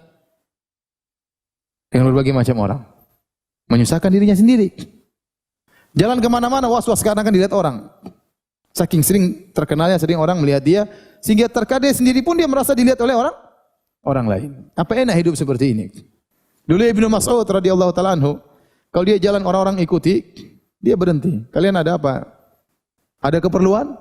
Ada keperluan dia tangani. Kalau enggak ada insorifu, pergi. Jadi enggak senang jalan diikuti oleh banyak orang. Kenapa? Kalau kita terlalu jadi pusat perhatian, akhirnya privasi kita terganggu. Makanya Nabi SAW melarang hal-hal yang menimbulkan syuhrah, menimbulkan ketenaran. Baju tidak boleh yang tampil beda. Mobil tidak boleh yang tampil beda. Motor tidak boleh yang tampil beda. Jadi pusat perhatian. Karena ini hubus syuhrah, ini penyakit. Ingin tampil beda, ingin jadi pusat perhatian. Itu tidak disukai dalam syariat. Ya, kalau orang punya mobil sangat mewah, ya, pintu cuma 2, ya, bahkan pintu cuma 1 lagi. Satunya loncat mungkin. Bisa kebuka sendiri. Ya, kemudian orang lihat semua. Apalagi jalan di kampung, semua orang lihat. Ya. Orang lihat atau tidak? Lihat ya. Tidak usah mobil seperti itu. Mobil yang bisa kebuka ke atasnya saja. Ente di kampung semua orang lihat atau tidak? Orang lihat. Kalau di kota orang bilang udik ya. Tapi kalau di kampung, semua orang apa enaknya seperti itu? Terus untuk apa? Ya ada kelezatan jadi pusat perhatian, tapi itu dalam Islam tidak disukai. Itu akan mengurangi kebahagiaan kita. Karena kita akhirnya mulai mencari pujian manusia. Mulai hati kita yang tadinya untuk Allah kita sisihkan sebagiannya untuk manusia. Mulailah kita sibuk mencari komentar manusia. Mulailah privasi kita semakin berkurang. Mulailah waktu kita terhadap istri semakin berkurang. Maka agar antum bisa lebih berbahagia, jadilah hamba yang al-khafi. Yang tidak selalu suka tampil. Bikin pengajian pun tidak harus dia yang tampil. Jadi donatur tidak harus sebut namanya. Ya, kalau dai ya terpaksa maju depan. Kalau saya tidak tampil terus gimana? Siapa yang ceramah?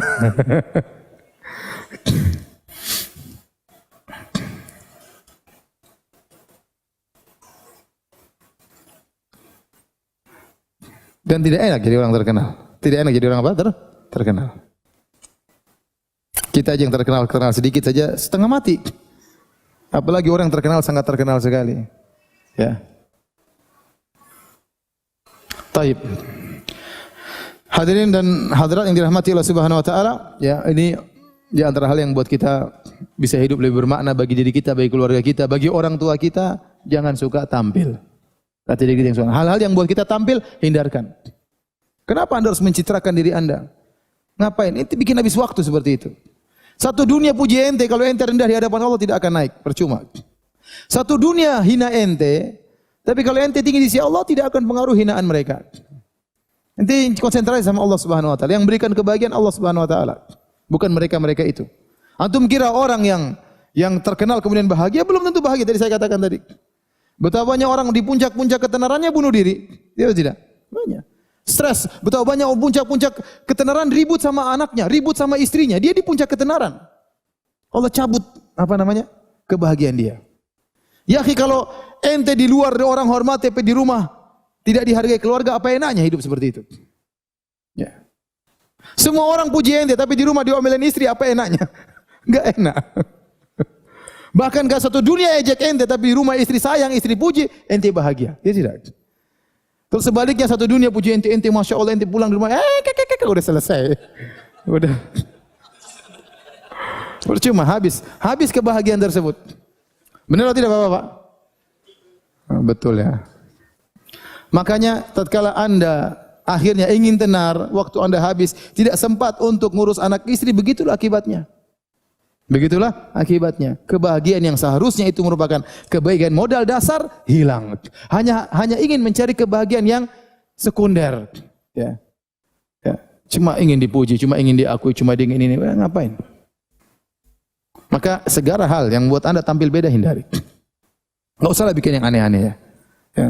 Apalagi zaman sekarang pingin viral, bikin macam-macam, subhanallah. Buat apa seperti itu ya? Taib. Di antara yang buat Anda bisa bahagia, hidup ini bermakna, lakukan kegiatan sosial meskipun sedikit tapi tekuni. Meskipun sedikit tapi tekuni. Contoh, Anda punya perhatian sama anak yatim, meskipun satu orang tapi tekuni dia. Apa keperluannya? Perhatikan dia, belajarnya. Kalau kita tekuni satu akan ada keberhasilan. Kalau kita berhasil itu ada kebahagiaan bagi kita. Daripada orang yang punya banyak cita-cita namun tidak ada yang jalan. Jadi harus punya amal soleh meskipun kecil tapi tekuni. Anda punya pengajian, udah bikin pengajian di kompleks, di kampung, bikin. Meskipun yang hadir sedikit, yang penting tekuni.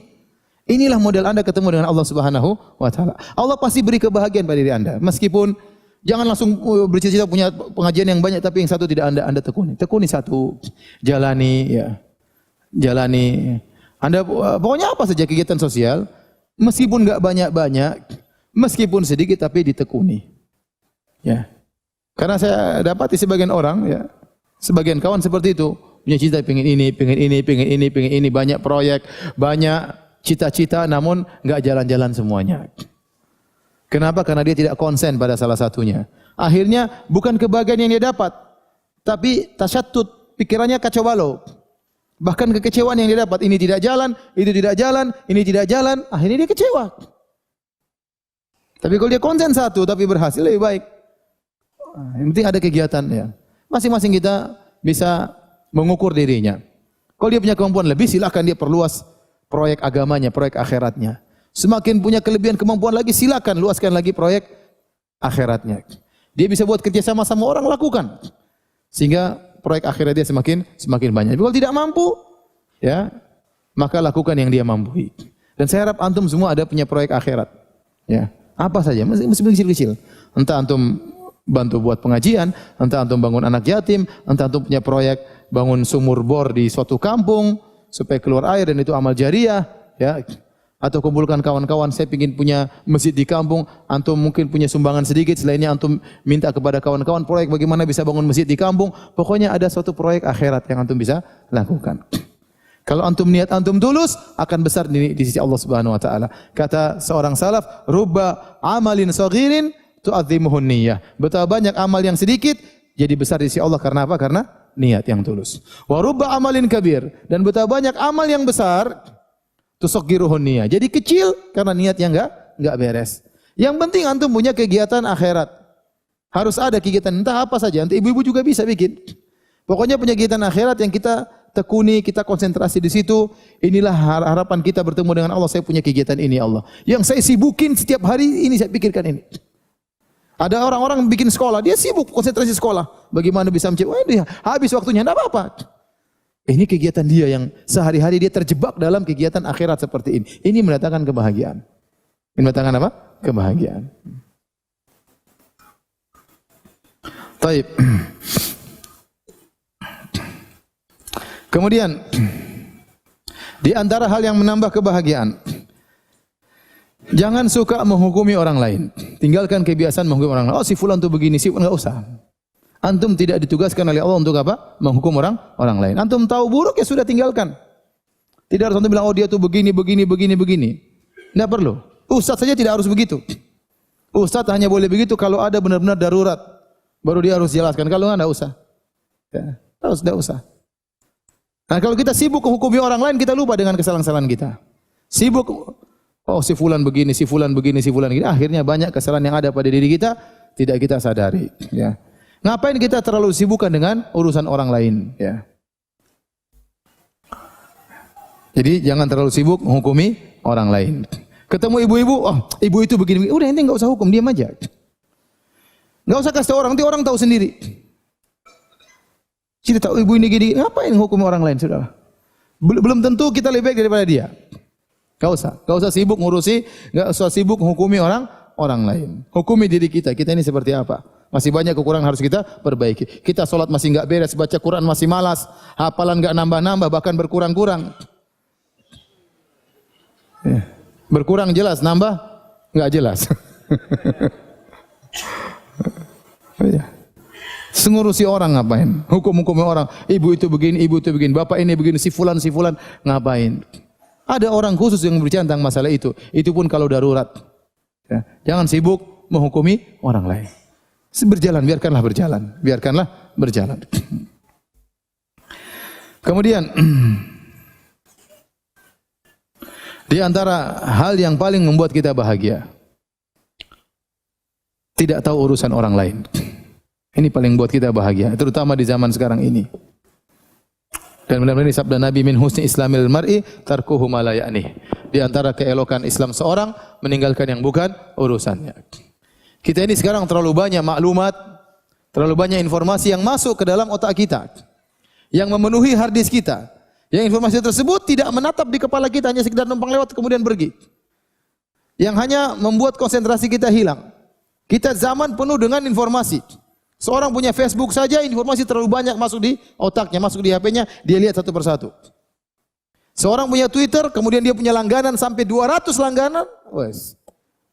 Presiden Amerika langganan dia. Presiden Korea langganan dia. Presiden aja berapa presiden dia langganan. Belum lagi artis, si fulan. Ustadz juga ada, ustadz fulan. Berita ini, .com banyak sekali. Apa enggak stres otaknya? Apakah itu bikin dia bahagia? Tidak sama sekali. Yang saya sering sampaikan hal ini. Saya bicara tentang diri saya. Ya, saya dulu punya banyak kawan. Saya punya Twitter, punya ini. Setelah saya tinggalkan, saya lebih bahagia. Tidak terlalu tahu banyak urusan orang. Ya. Ustaz, tapi saya bisnismen. Ya, tidak apa-apa. Kalau ente memang perlu tahu, silakan. Ada hubungannya dengan bisnis, silakan. Ya. Tapi tidak semua kita bisnismen. Banyak di antara ibu-ibu cuma hanya ibu-ibu rumah tangga. Terus mau tahu berita ini, berita anu ngapain? Setelah dia punya berita pun dia tidak jadi pakar politik. Enggak juga. Hanya politik rumah tangga dia kuasai. Yang penting kuasai suaminya selesai. Ngapain berita macam-macam bikin pusingnya? Ben. Sekarang semua orang tahu apa saja, coba. Maksudnya enggak usah jauh-jauh, orang mungkin jual es, jual apa. Tapi kalau bicara tentang informasi, ini tidak tersusun rapi. Apa manfaatnya dia di akhirat? Di dunia pun tidak jadi pakar, di akhirat terbuang-buang sih waktunya. Apakah dia untuk membaca informasi yang banyak itu tidak buang waktu? Buang waktu tidak? Buang waktu. Kalau 1000 informasi masuk di kepalanya tiap hari, betapa waktu habis? Kapan dia baca Qur'annya?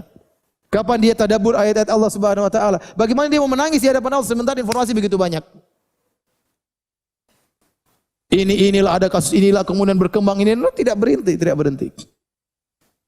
Saya bilang sekarang antum di zaman antum butuh untuk sekali-sekali matikan HP. Ya. Binasa Ustaz kalau matikan HP. Kalau internet hilang pusing kita ya. Jadi ketergantungan terhadap berita luar biasa ya. Saya tidak mengatakan bahwasanya berita tidak manfaat, tapi saya katakan 95% tidak bermanfaat buat antum. 5% ya pilih-pilih, ente silakan dengar berita, tapi pilih-pilih. Jangan semua sumber berita ente langganan. Yang menurut ente baik itu aja langganan. Tidak semua berita kita harus tahu. Tidak semua berita kita harus apa? Harus tahu. Karena kalau Anda tahu semua berita, akhirnya waktu Anda habis. Mau ngurus suami enggak ada waktu, mau ngurus istri enggak ada waktu, mau ngobrol sama istri enggak ada waktu, mau senyum sama anak-anak, mau pelukan sama enggak ada waktu, mau jalan-jalan sama anak enggak ada waktu. Terus kehidupan apa yang buat Anda bahagia kalau bukan begitu? Kalau Anda tidak dekat sama istri dan anak-anak, terus apa kebahagiaan yang Anda dapatkan? Kalau Anda tidak dekat dengan orang tua, apa kebahagiaan yang Anda dapatkan? Tidak ada kebahagiaan. Anda merasa hebat punya informasi, orang lain mungkin yang lebih banyak browsing, lebih banyak informasi daripada Anda. Jadi kalau Anda ingin bahagia, ya udah, jangan terlalu banyak dengar apa? Berita. Ini benar nasihat dari saya ya. Jangan terlalu banyak dengar apa? Berita. Kalau ada berita sangat penting, toh akan kita tahu, akan jadi buah bibir masyarakat. Antum langganan berita, jangan seluruh berita, antum langganan 1-2 berita sudah cukup. Informasi dari berita tersebut sudah mewakili yang lain. Tidak harus Anda yang paling pakar, yang paling tahu lebih dahulu.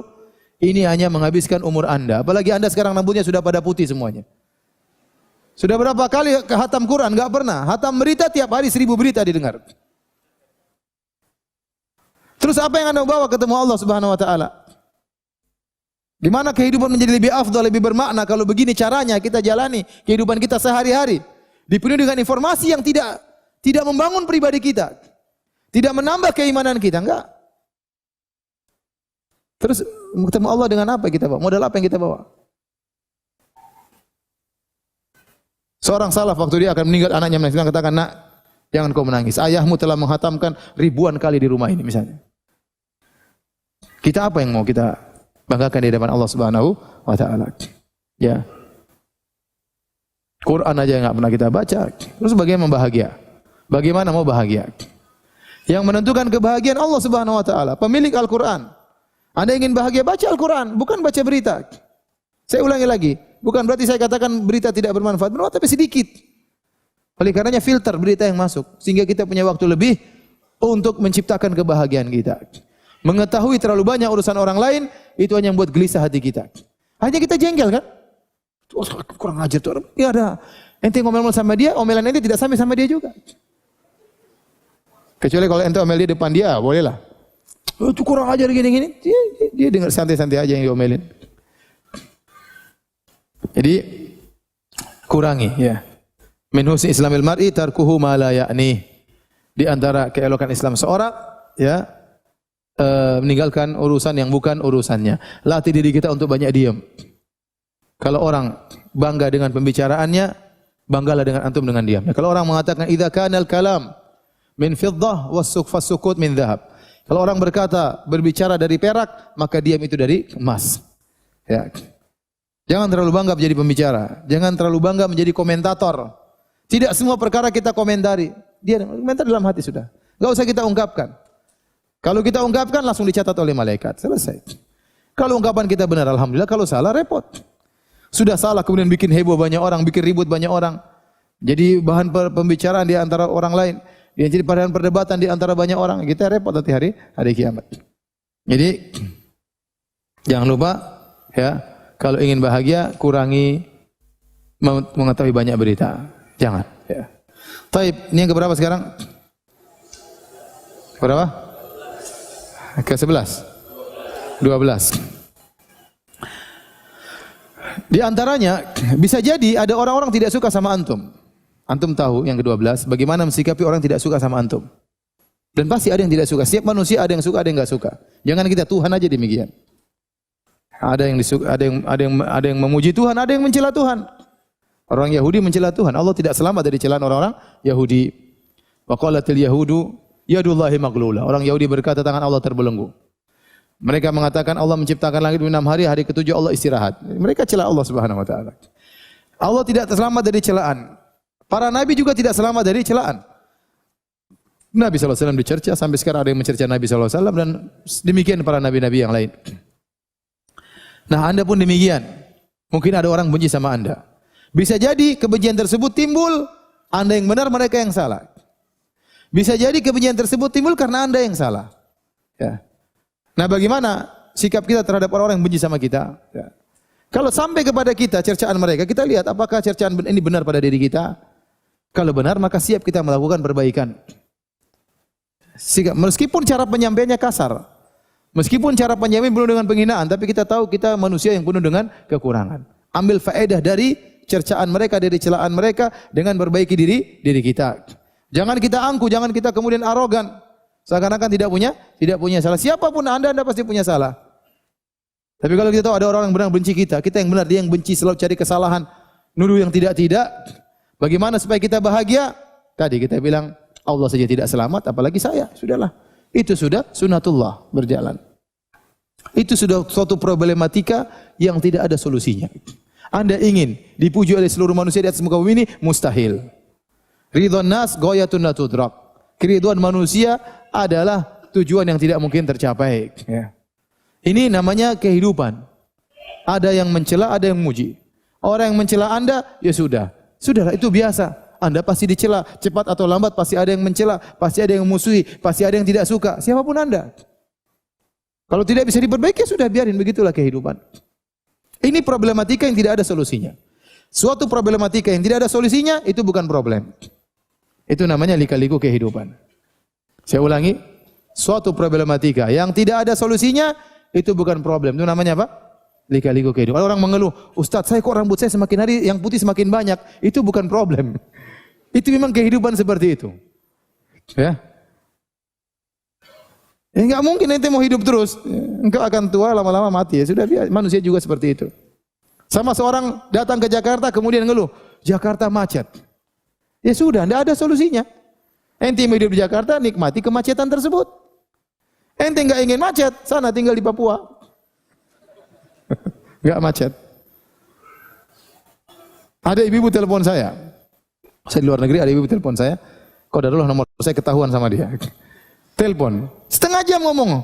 Aduh, mau tak matikan enggak tega. Ustaz gini, suami saya gini. Nasihat ibu, sudah cerita sudah enggak bisa berubah gini itu. Oh, sudah Bu, suami ibu enggak bisa berubah. Ya udah, itu berarti bukan problem kata saya. Itu lika-liku kehidupan.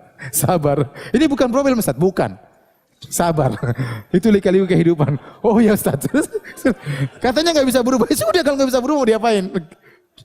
Kalau bisa berubah itu namanya problem yang ada solusinya. Kalau enggak bisa ya sudah. Ente ingin semua orang cinta sama ente, mustahil. Mustahil. Pasti ada yang enggak suka sama Anda. Nah, bagaimana kita bisa bahagia menghadapi orang yang tidak suka dengan kita, dalam tanda kutip musuh-musuh kita? Pertama, ente ingat bahwasanya inilah kehidupan. Yang kedua, orang lebih afdal daripada Anda yang tidak ada cacatnya, tidak ada kekurangannya, ya, juga tidak selamat, para nabi. Tuhan yang Maha Esa pun tidak selamat dari cacaan makhluknya. Ini yang pertama. Yang kedua, jangan sibukkan diri Anda dengan mereka. Jangan pernah pingin tahu tentang kabar mereka. Jangan cari-cari tahu tentang apa omongan mereka. Itu hanya membuat Anda sengsara.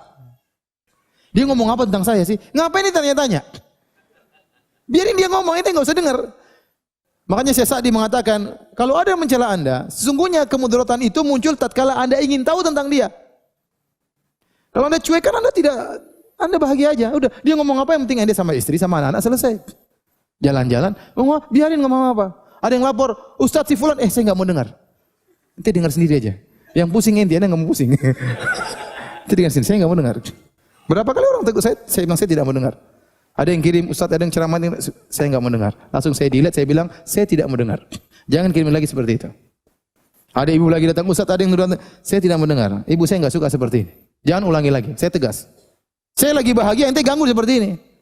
Bayangkan saya lagi sama istri lagi ketawa-ketawa, atau ada SMS, ada WA, Ustadz ini ada ceramah orang cela-cela antum. Gimana saya? Saya jadi jengkel, istri saya kena susah juga gara-gara itu. Jadi kalau ada orang enggak suka sama ente, dan tidak mungkin ente harapkan kebaikan dia dengan kita, enggak usah pedulikan mereka. Enggak usah cari tahu kabar tentang mereka. Enggak usah dengar nama-nama mereka. Itu hanya membuat Anda tidak bahagia. Biarin dia mengomongkan apa yang dia omongkan. Yang penting ente benar, enggak usah urus orang. Anda bahagia. Banyak kegiatan yang bisa Anda lakukan. Udah biarin aja. Tapi kalau ada omong celah sedikit, pusing, gelisah. Ya terus bagaimana? Ya. Nggak usah. Sejauh mana Anda mengurusi mereka, sejauh itu pula Anda mendapatkan kemudaratan. Sejauh itu pula kebahagiaan Anda dicabut. Jadi ada orang nggak suka, sudah, nggak usah sibuk dengan mereka. Taib, yang sekarang yang keberapa? Yang berapa? 13 ya. 13 kurangi grup WhatsApp. Kurangi grup apa? WhatsApp. Jangan banyak-banyak grup ya. Ini hanya habis waktu ya. Sedikit tung tang ting tung tang ting tung lihat. Lagi tidur ting tang itu lagi pelukan sama istri ting tang sebentar. Kapan kita mau bahagia? Lagi ketawa-ketawa sama anak-anak, sebentar, ambilkan HP Abi, ambil. Aduh, anak-anak jadi ketawa nggak jadi ketawa. Ya. Kurangi grup apa? WhatsApp. Ya. Ya. Sebisa mungkin left. Sebisa mungkin apa left? Grup WhatsApp kalau penting dalam kehidupan berapa sih? Taruhlah 5. Itu maksimal sudah. Ente jangan sok sibuk ente. Grup WhatsApp sampai 10, 20. Ente memang siapa ente? Ente presiden juga bukan. Terus ngapain grup WhatsApp sampai 20? Sebagian grup WhatsApp sampai banyak. Ente siapa ya akhi? Kayak orang penting di dunia ini. Ente enggak begitu penting kok, santai aja. Enggak usah banyak-banyak. Grup WhatsApp sampai banyak, hanya menyiksa diri. Menyiksa diri. Cukup 5 oke lah paling banyak 5, 4, 3. Saya grup WhatsApp berapa ya? Saya nih, Ustadz ya.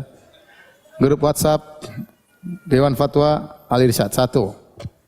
Kedua grup WhatsApp Halo Ustadz 2. Grup WhatsApp Mulazama anak-anak Libya 3. Grup WhatsApp sama istri tercinta. Wis 4. Yang kelima apa ya? Cuma 4 perasaan saya, maksimal 5. Itu saya agak penting-penting sedikit ya. Karena orang-orang yang merasa yang kurang penting ngapain grup WhatsApp banyak-banyak? Mau bahagia kurang grup WhatsApp. Itu mengganggu. Dan mau di silent pun ingin apa? Ingin lihat. Sama aja. Ingin lihat. Jadi ingin bahagia kurangi grup WhatsApp. Kemudian di antara hal yang buat bisa Anda bahagia.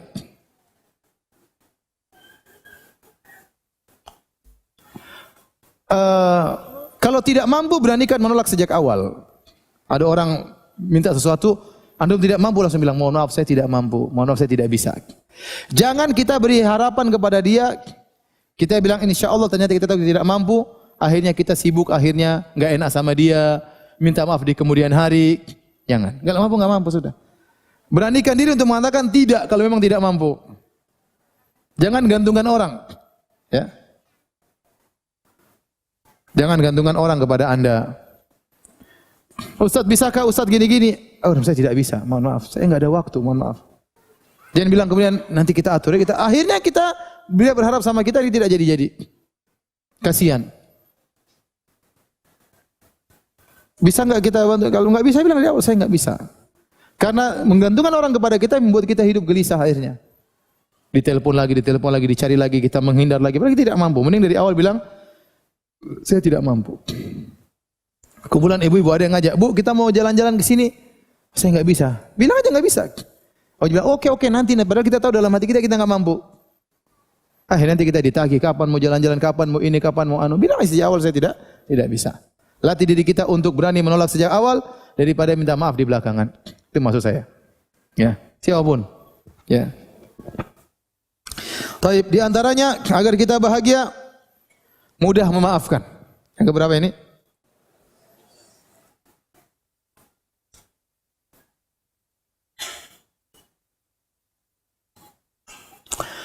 Allah Subhanahu wa taala berfirman, "Wa inna sa'ata la'atiyatun fasfahi safhal jamil." Sungguhnya hari kiamat itu akan datang, maka maafkanlah dengan pemaafan yang indah. Allah ingatkan, ente hidup cuma sebentar. Bentar lagi hari kiamat. Atau ente mati, berarti kiamat bagi Anda. Kalau udah mati sudah selesai. Ngapain hidup yang sebentar ini Anda susahkan dengan dendam, dengan jengkel. Terkadang sakit dendam itu lebih menyakitkan daripada sakit kita diomongin orang. Orang mukul kita ya, sakit. Tapi kita dendam sama dia itu lebih sakit daripada badan kita yang bengkak gara-gara pukulan dia. Iya. Dan ini sakit berkepanjangan. Orang mukul kita mungkin bengkak, sakitnya seminggu, sebulan taruhlah hilang. Tapi dendam bisa bertahun-tahun kalau kita enggak segera memaafkan. Ya. Jadi jangan orang suka pendendam. Ya, jangan suka jadi pendendam ya. Sedikit-sedikit marah. Biasanya orang seperti ini orang yang angkuh, ya. Susah untuk memaafkan. Angkuh. Merasa kalau dia diganggu seakan-akan harga dirinya jatuh total. Ya, sehingga dia harus tunjukkan dia yang hebat, dia yang menang, dia tidak memaafkan. Ya. Saya dulu punya kawan kuliah ya, suka pendendam. Ada kawan saya punya masalah sama dia. Langsung dia marah, dia bilang, "Semoga Allah menyempitkan kuburannya." Ini orang belum mati padahal. Dia sudah doakan, semoga Allah menyempitkan apa? Kuburannya. Belum mati sudah doain cepat mati terus disempitkan apa? Kuburannya. Ngapain gitu? Ngapain? Ya. Laisa al-mu'min bit-ta'an wala la'an ya. Bukanlah seorang mukmin yang suka mencela, suka memaki. Tenang, hadapi masalah dengan tenang. Nah, kalau kita biasa memaafkan, hidup kita ini tentram. Ada orang punya salah dengan kita, orang dekat, orang jauh, maafkan aja sudah selesai. Bilang dia manusia, saya juga punya dia juga manusia. Ada manusia terkadang emosi. Gampangkan permasalahan, jangan dibuat besar. Jangan dibuat besar. Sejauh mana Anda memaafkan, maka akan lepaslah beban dari hati Anda. Karena kalau kita punya masalah sama kerabat kita, lebih repot lagi. Punya masalah sama ibu, punya masalah sama kakak, punya masalah sama adik. Kemudian tidak kita maafkan, maka penderitaan yang panjang. Dan ini merusak kebahagiaan kita. Punya masalah sama teman kantor, kita enggak maafkan, kita setiap ke kantor kita menderita sendiri. Ketemu saling balik muka, jengkel-jengkelan, bertahun-tahun seperti ngapain seperti itu? Udah selesai maafkan, selesai ketemu assalamualaikum, enggak mesti harus jadi teman dekat. Tidak harus jadi teman dekat. Yang penting sudah selesai kita maafkan. Jadi latih diri kita untuk mudah memaafkan, ya. Ini memang berat, tetapi faedahnya kembali kepada diri kita. Selain kita dapat pahala, diampuni dosa-dosa oleh Allah Subhanahu wa taala, kita pun menjadi lebih bahagia. Dan saya sudah punya ceramah khusus tentang ini, tentang 20 sebab kenapa kita harus memaafkan dari buku Syekhul Islam Ibnu Taimiyah rahimahullahu taala. Kemudian di antara hal yang buat kita bahagia, ya, jangan cari musuh. Jangan cari musuh. Kalau kita tidak bisa berteman dengan dia, tidak usah jadikan dia musuh kita. Ini kaidah penting. Kalau Anda tidak cocok sama dia, sudah, tidak usah berteman aja, tapi tidak usah jadikan dia musuh Anda. Di antara jadikan musuh, kita caci dia, kita maki dia, kita cari masalah sama dia, berarti kita mengangkat dia sebagai musuh kita. Dan itu hanya menambah beban kehidupan kita. Kalau tidak cocok sama orang, sudah kita diam, kita tinggalkan begitu saja. Sudah, enggak usah kita omongkan, enggak usah kita ini, tinggalkan. Yang penting kita berpisah bukan sebagai musuh. Daripada kita jadikan dia musuh, ya, enggak usah. Kita enggak bisa berteman, tidak harus jadi musuh. Ini banyak dalam kehidupan kita, ya. Dalam dakwah juga demikian. Tidak mesti orang yang tidak cocok dengan kita kemudian kita jadikan apa? Musuh. Tidak mesti. Tidak mesti tetangga yang tidak cocok dengan kita jadikan musuh. Tidak cocok ya sudah, enggak usah dekat, enggak apa-apa. Tapi tidak mesti harus jadi musuh. Kawan kerja pun demikian. Tidak cocok sama kita ya sudah jadikan bukan kawan kita, tapi tidak harus jadi musuh. Dengan demikian kita akan hidup lebih bahagia. Kemudian yang berikutnya, kalau lagi marah ingat. Kalau kita marah, kita lampiaskan betapa sering perkara yang sudah kita bina bertahun-tahun hancur seketika gara-gara marah tersebut. Hati-hati. Betapa banyak orang sudah membangun kehidupan rumah tangga puluhan tahun, udah punya anak, tahu-tahu dia emosi cerai, buyar semua kebahagiaan yang dia bangun selama ini. Sebelum antum marah, antum mikir, ini saya marah ini ada dampaknya apa? Kalau ternyata menghancurkan kebahagiaan yang sudah saya bina selama ini, ngapain saya marah-marah? Ngapain saya marah-marah? Oleh karena hati-hati. Betapa banyak marah menghancurkan suatu perjuangan yang sudah kita juangkan bertahun-tahun. Hancur gara-gara marah sesaat. Maka seorang tatkala marah dia jangan banyak omong. Idza ghadiba ahadukum falyaskut, kata Nabi. Jika salah seorang sedang marah, diam, jangan ngomong. Tenang dulu, jangan langsung bertindak, jangan langsung berkata-kata, tenang dulu. Kalau bisa pergi-pergi nanti mikir belakangan. Betapa banyak kemarahan yang akhirnya menghancurkan segalanya. Sebagaimana perkataan Seorang salaf al-ghadab awwaluhu junun wa akhiruhu nadam. Kemarahan itu awalnya adalah kegilaan dan ujung-ujungnya adalah penyesalan. Yang terakhir, yes. Jangan terlalu sering berkeluh kesah. Ketahuilah kebanyakan keluh kesah Anda tidak akan merubah kondisi. Hanya akan menghinakan diri Anda, hanya akan merendahkan diri Anda. Tapi berkeluh kesahlah kepada Allah Subhanahu wa taala. Kalaupun Anda harus berkeluh kesah, maka pilihlah orang yang pantas untuk Anda berkeluh kesah.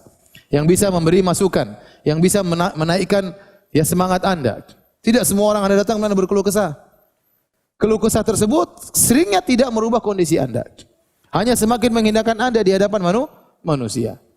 Kalau Anda ingin bahagia, jangan suka berkeluh kesah. Hadapi, tenang, yakin kepada Allah Subhanahu wa taala bahwasanya problem itu bisa Allah hilangkan dengan mudah sehingga kun fayakun selesai. Dekatkan diri Anda kepada Allah Subhanahu wa taala. Taib, demikian saja karena waktunya tinggal 5 menit. Kalau ada yang bertanya saya persilakan.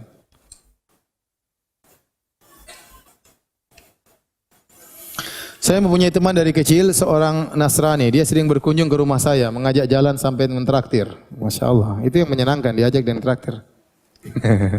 Sekarang alhamdulillah semenjak saya berusaha untuk tetap sunnah, saya merasakan takut kepada Allah karena ada firman Allah, janganlah engkau jadikan orang kafir teman baikmu. Bagaimana saya harus menyikapinya? Apakah saya menolaknya datang ke rumah?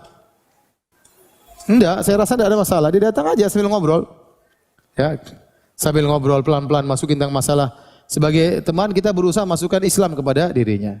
Saya kemarin ketemu kawan, seorang ustadz yang dia memang spesial ngurusi dakwah dan banyak orang mu'alaf, dia ribuan orang mu'alaf dia urus. Dia bilang, Ustaz, sampai saya kalau naik mobil, kebetulan supirnya ternyata bukan orang Islam, langsung saya tanya, antum orang apa? Gimana menurut Tuhan? Menurut Tuhan antum itu bagaimana? Langsung saya bicara masalah Tuhan. Saya ingin dakwah dia. Dia ngomong begitu, saya debat langsung di situ. Setelah itu saya bilang, mana nomor teleponmu? Pokoknya saya kasih syubhat. Gimana cara dia? Maksudnya kasih ilmu supaya dia sadar. Ya, apalagi teman kita, sebenarnya kita lebih. Ini aja baru ketemu dia berani ngomong langsung tentang masalah apa? Tuhan. Apalagi teman lama, sudah bicara aja nggak ada masalah. Pelan-pelan ya apa? Bagaimana kalau kita atau kasih buku-buku tentang Islam, cobalah kamu pelajari. Ya, nggak apa-apa ya, nggak ada masalah ya. Yang dilarang kemudian menjadi teman dekat memang nggak boleh. Hanya teman dia kunjung ke rumah sekali-sekali nggak ada masalah.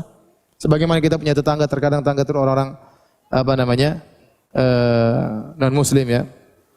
Ya.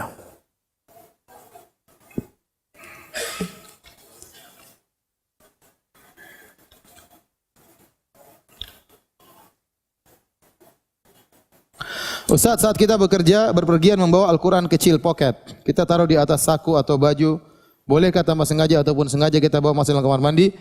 Kalau apa enggak apa-apa insyaallah, selama dia tertutup ya, kita simpan enggak ada masalah. Karena kebanyakan terjadi kalau kita taruh di luar, orang terkadang apa? Ngambil atau kita lupa. Akhirnya tertinggal ya. Kalau memang tersimpan dengan rapi, insyaallah enggak ada masalah.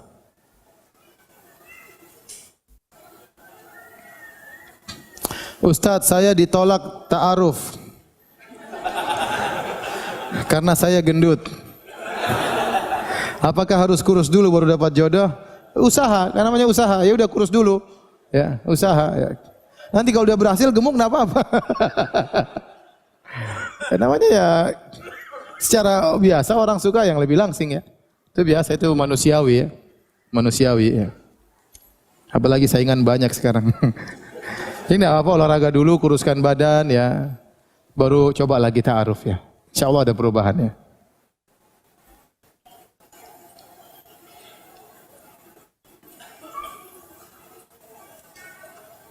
Bagaimana mengatasi orang yang suka banding-bandingkan dan menyesali seperti andaikan kau seperti si A atau si B? Nasihati, percuma Mas, tidak ada faedahnya. Percuma sayang, tidak ada faedahnya kau bandingkan saya dengan dia.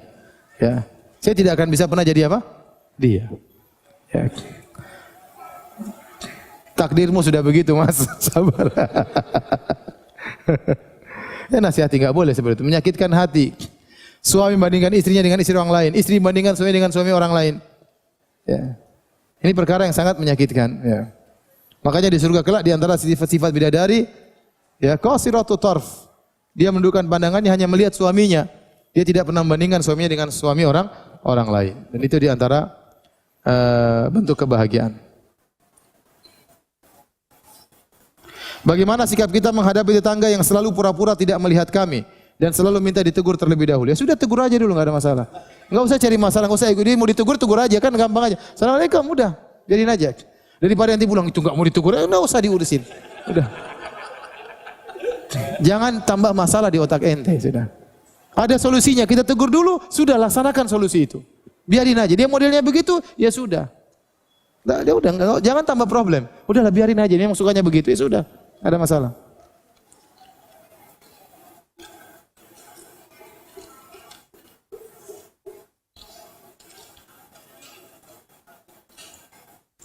Ustaz, saya baru setahun ini hijrah dan saya merasa bahagia dan tenang hidup seperti ini. Bagaimana cara agar tetap hidup seperti ini? Karena saya tidak mau hidup kembali seperti dulu. Banyak dosa. Ya udah, bertahan, cari teman-teman yang baik, ikut pengajian. Hati-hati dengan perkara-perkara yang bisa mengingatkan kepada masa lalu. Hati-hati. Karena orang baru bertobat, setan ingin mengembalikan kita kepada masa lalu. Ya. Saya cerita tentang saya sendiri. Saya dulu main musik. Sampai manggung-manggung. Terus saya tobat. Itu sampai berapa kali saya sering mimpi main gitar dalam mimpi. Bertahun-tahun, itu bukan bertahun-tahun. Tahu-tahu bangun, alhamdulillah cuma mimpi. Sering saya begitu. Ya, sering saya begitu. Artinya setan berusaha untuk mengingatkan kita dengan masa lalu agar kita kembali. Dia tidak berhasil menggoda kita tatkala di alam sadar, dia ganggu di alam mimpi. Nah, kalau kita ternyata punya kawan-kawan yang bisa membuat kita kembali masa lalu, blokir. Jangan bilang saya mau nasihati dia. Kalau ente tidak mampu, enggak usah blokir aja, lebih aman. Keselamatan agama lebih utama daripada pertemanan. Jadi segala hal yang bisa membuat kita kembali kepada masa lalu, tinggalkan. Kalau ente tahu main-main di kampung tersebut, ternyata muncul CLBK, cinta lama bersih kembali, jangan ke situ. Ini ada kisah romantis di kampung ini. Sudah, jangan ke situ. Ke kampung lain aja. Nanti kampung situ ingat masa lalu, akhirnya macam-macam, udah jangan. Segala hal yang buat kita bisa kembali masa lalu, tinggalkan.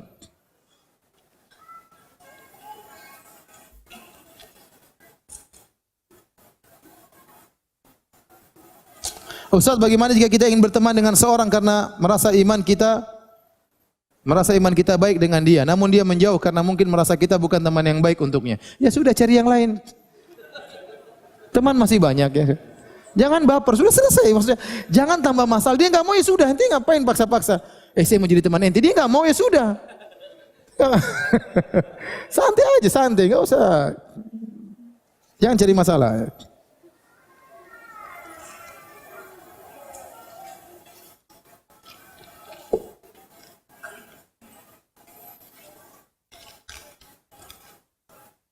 Ustaz, sebenarnya kalau kita sholat malam itu sebaiknya dilakukan sendiri atau berjamaah suami istri?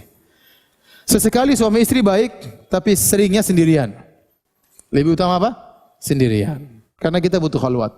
Tapi sekali berjamaah dengan istri atau yang lainnya boleh sesekali. Sebagaimana Nabi SAW pernah berjamaah dengan sebagian sahabat. Dengan Hudzaifah, dengan Ibnu Abbas, dengan sahabat yang lain. Tetapi seringnya adalah sendirian.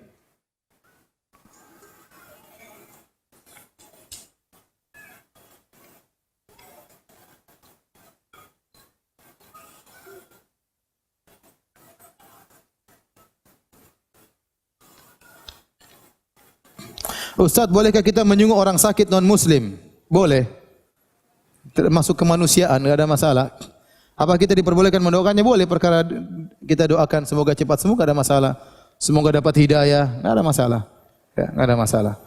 Ada orang miskin lapar, kita kasih makan atau tidak? Orang kafir kelaparan, kita kasih makan atau tidak? Sama aja kan, berarti kita ingin dia hidup, itu tidak? Itu tidak? Ini orang kafir mati aja kan? Enggak juga. Dan bersedekah sama orang kafir itu ijma boleh. Selama dia bukan kafir harbi, bukan orang kafir yang menyerang agama kita. Di antara dalilnya Allah berfirman, "Wa yut'imuna at'ama 'ala hubbihi miskinan wa yatiman wa asira." Dan mereka memberi makanan yang mereka sukai kepada orang miskin, kepada anak yatim dan kepada tawanan perang. Tawanan perang itu agamanya lain. Itu dipraktikkan oleh para sahabat.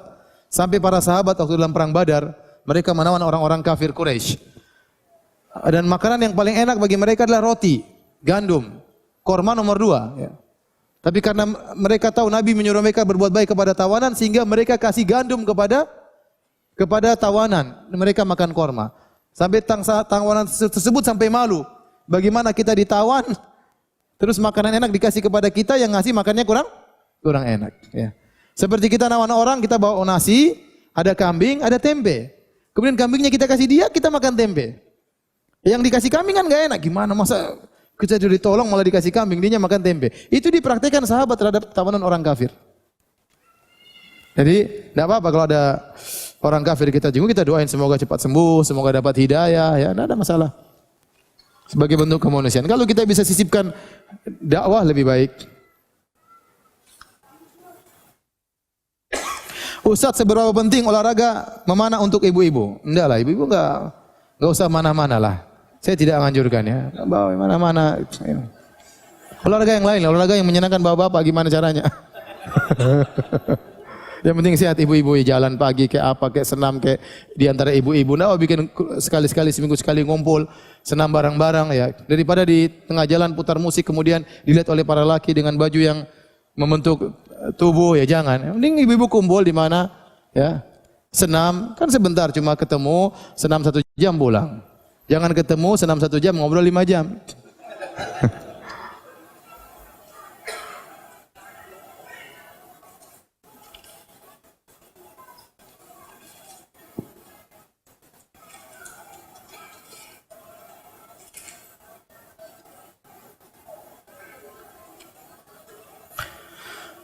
Ustaz, seorang laki-laki menggunakan cincin di jari manis, apakah dibolehkan?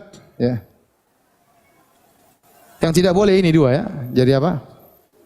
Tunjuk dengan jari tengah. Definisi saudara dalam tersenyum, apakah lawan jenis yang bukan mahram terhitung? Oleh siapa saja kita tidak boleh tersenyum, apakah ada batasannya?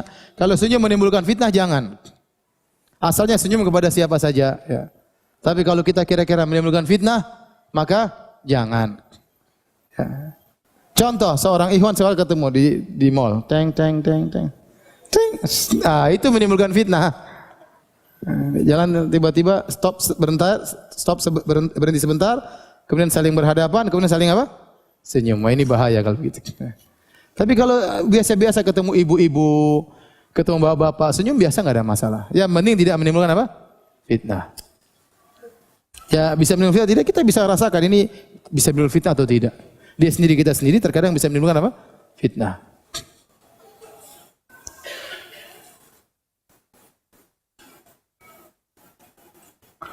Kita ketika berniat bersedekah dengan harta terkadang ada bisikan-bisikan syaitan seperti tambahkan jumlah sedekah itu. Ah, kamu berbuat itu karena ingin pujian dan sebagainya. Bagaimana kita menghadapi hal tersebut? Padahal awalnya kita sudah berniat lillahi ta'ala. Kalau syaitan bilang kamu riya, tambah sedekahnya. Ya. Enak aja setan, saya ikhlas kok, tambah sedekahnya. Biar setan tambah jengkel ya. Cuek aja. Ya. Tapi demikian saja kajian kita. Kurang lebihnya saya mohon maaf. Semoga Allah Subhanahu wa taala menjadikan kehidupan kita semua lebih bermakna di dunia, terlebih lagi di akhirat kelak. Subhanakallah bihamdik asyhadu an la ilaha illa anta astaghfiruka wa atubu ilaik. Assalamualaikum warahmatullahi wabarakatuh.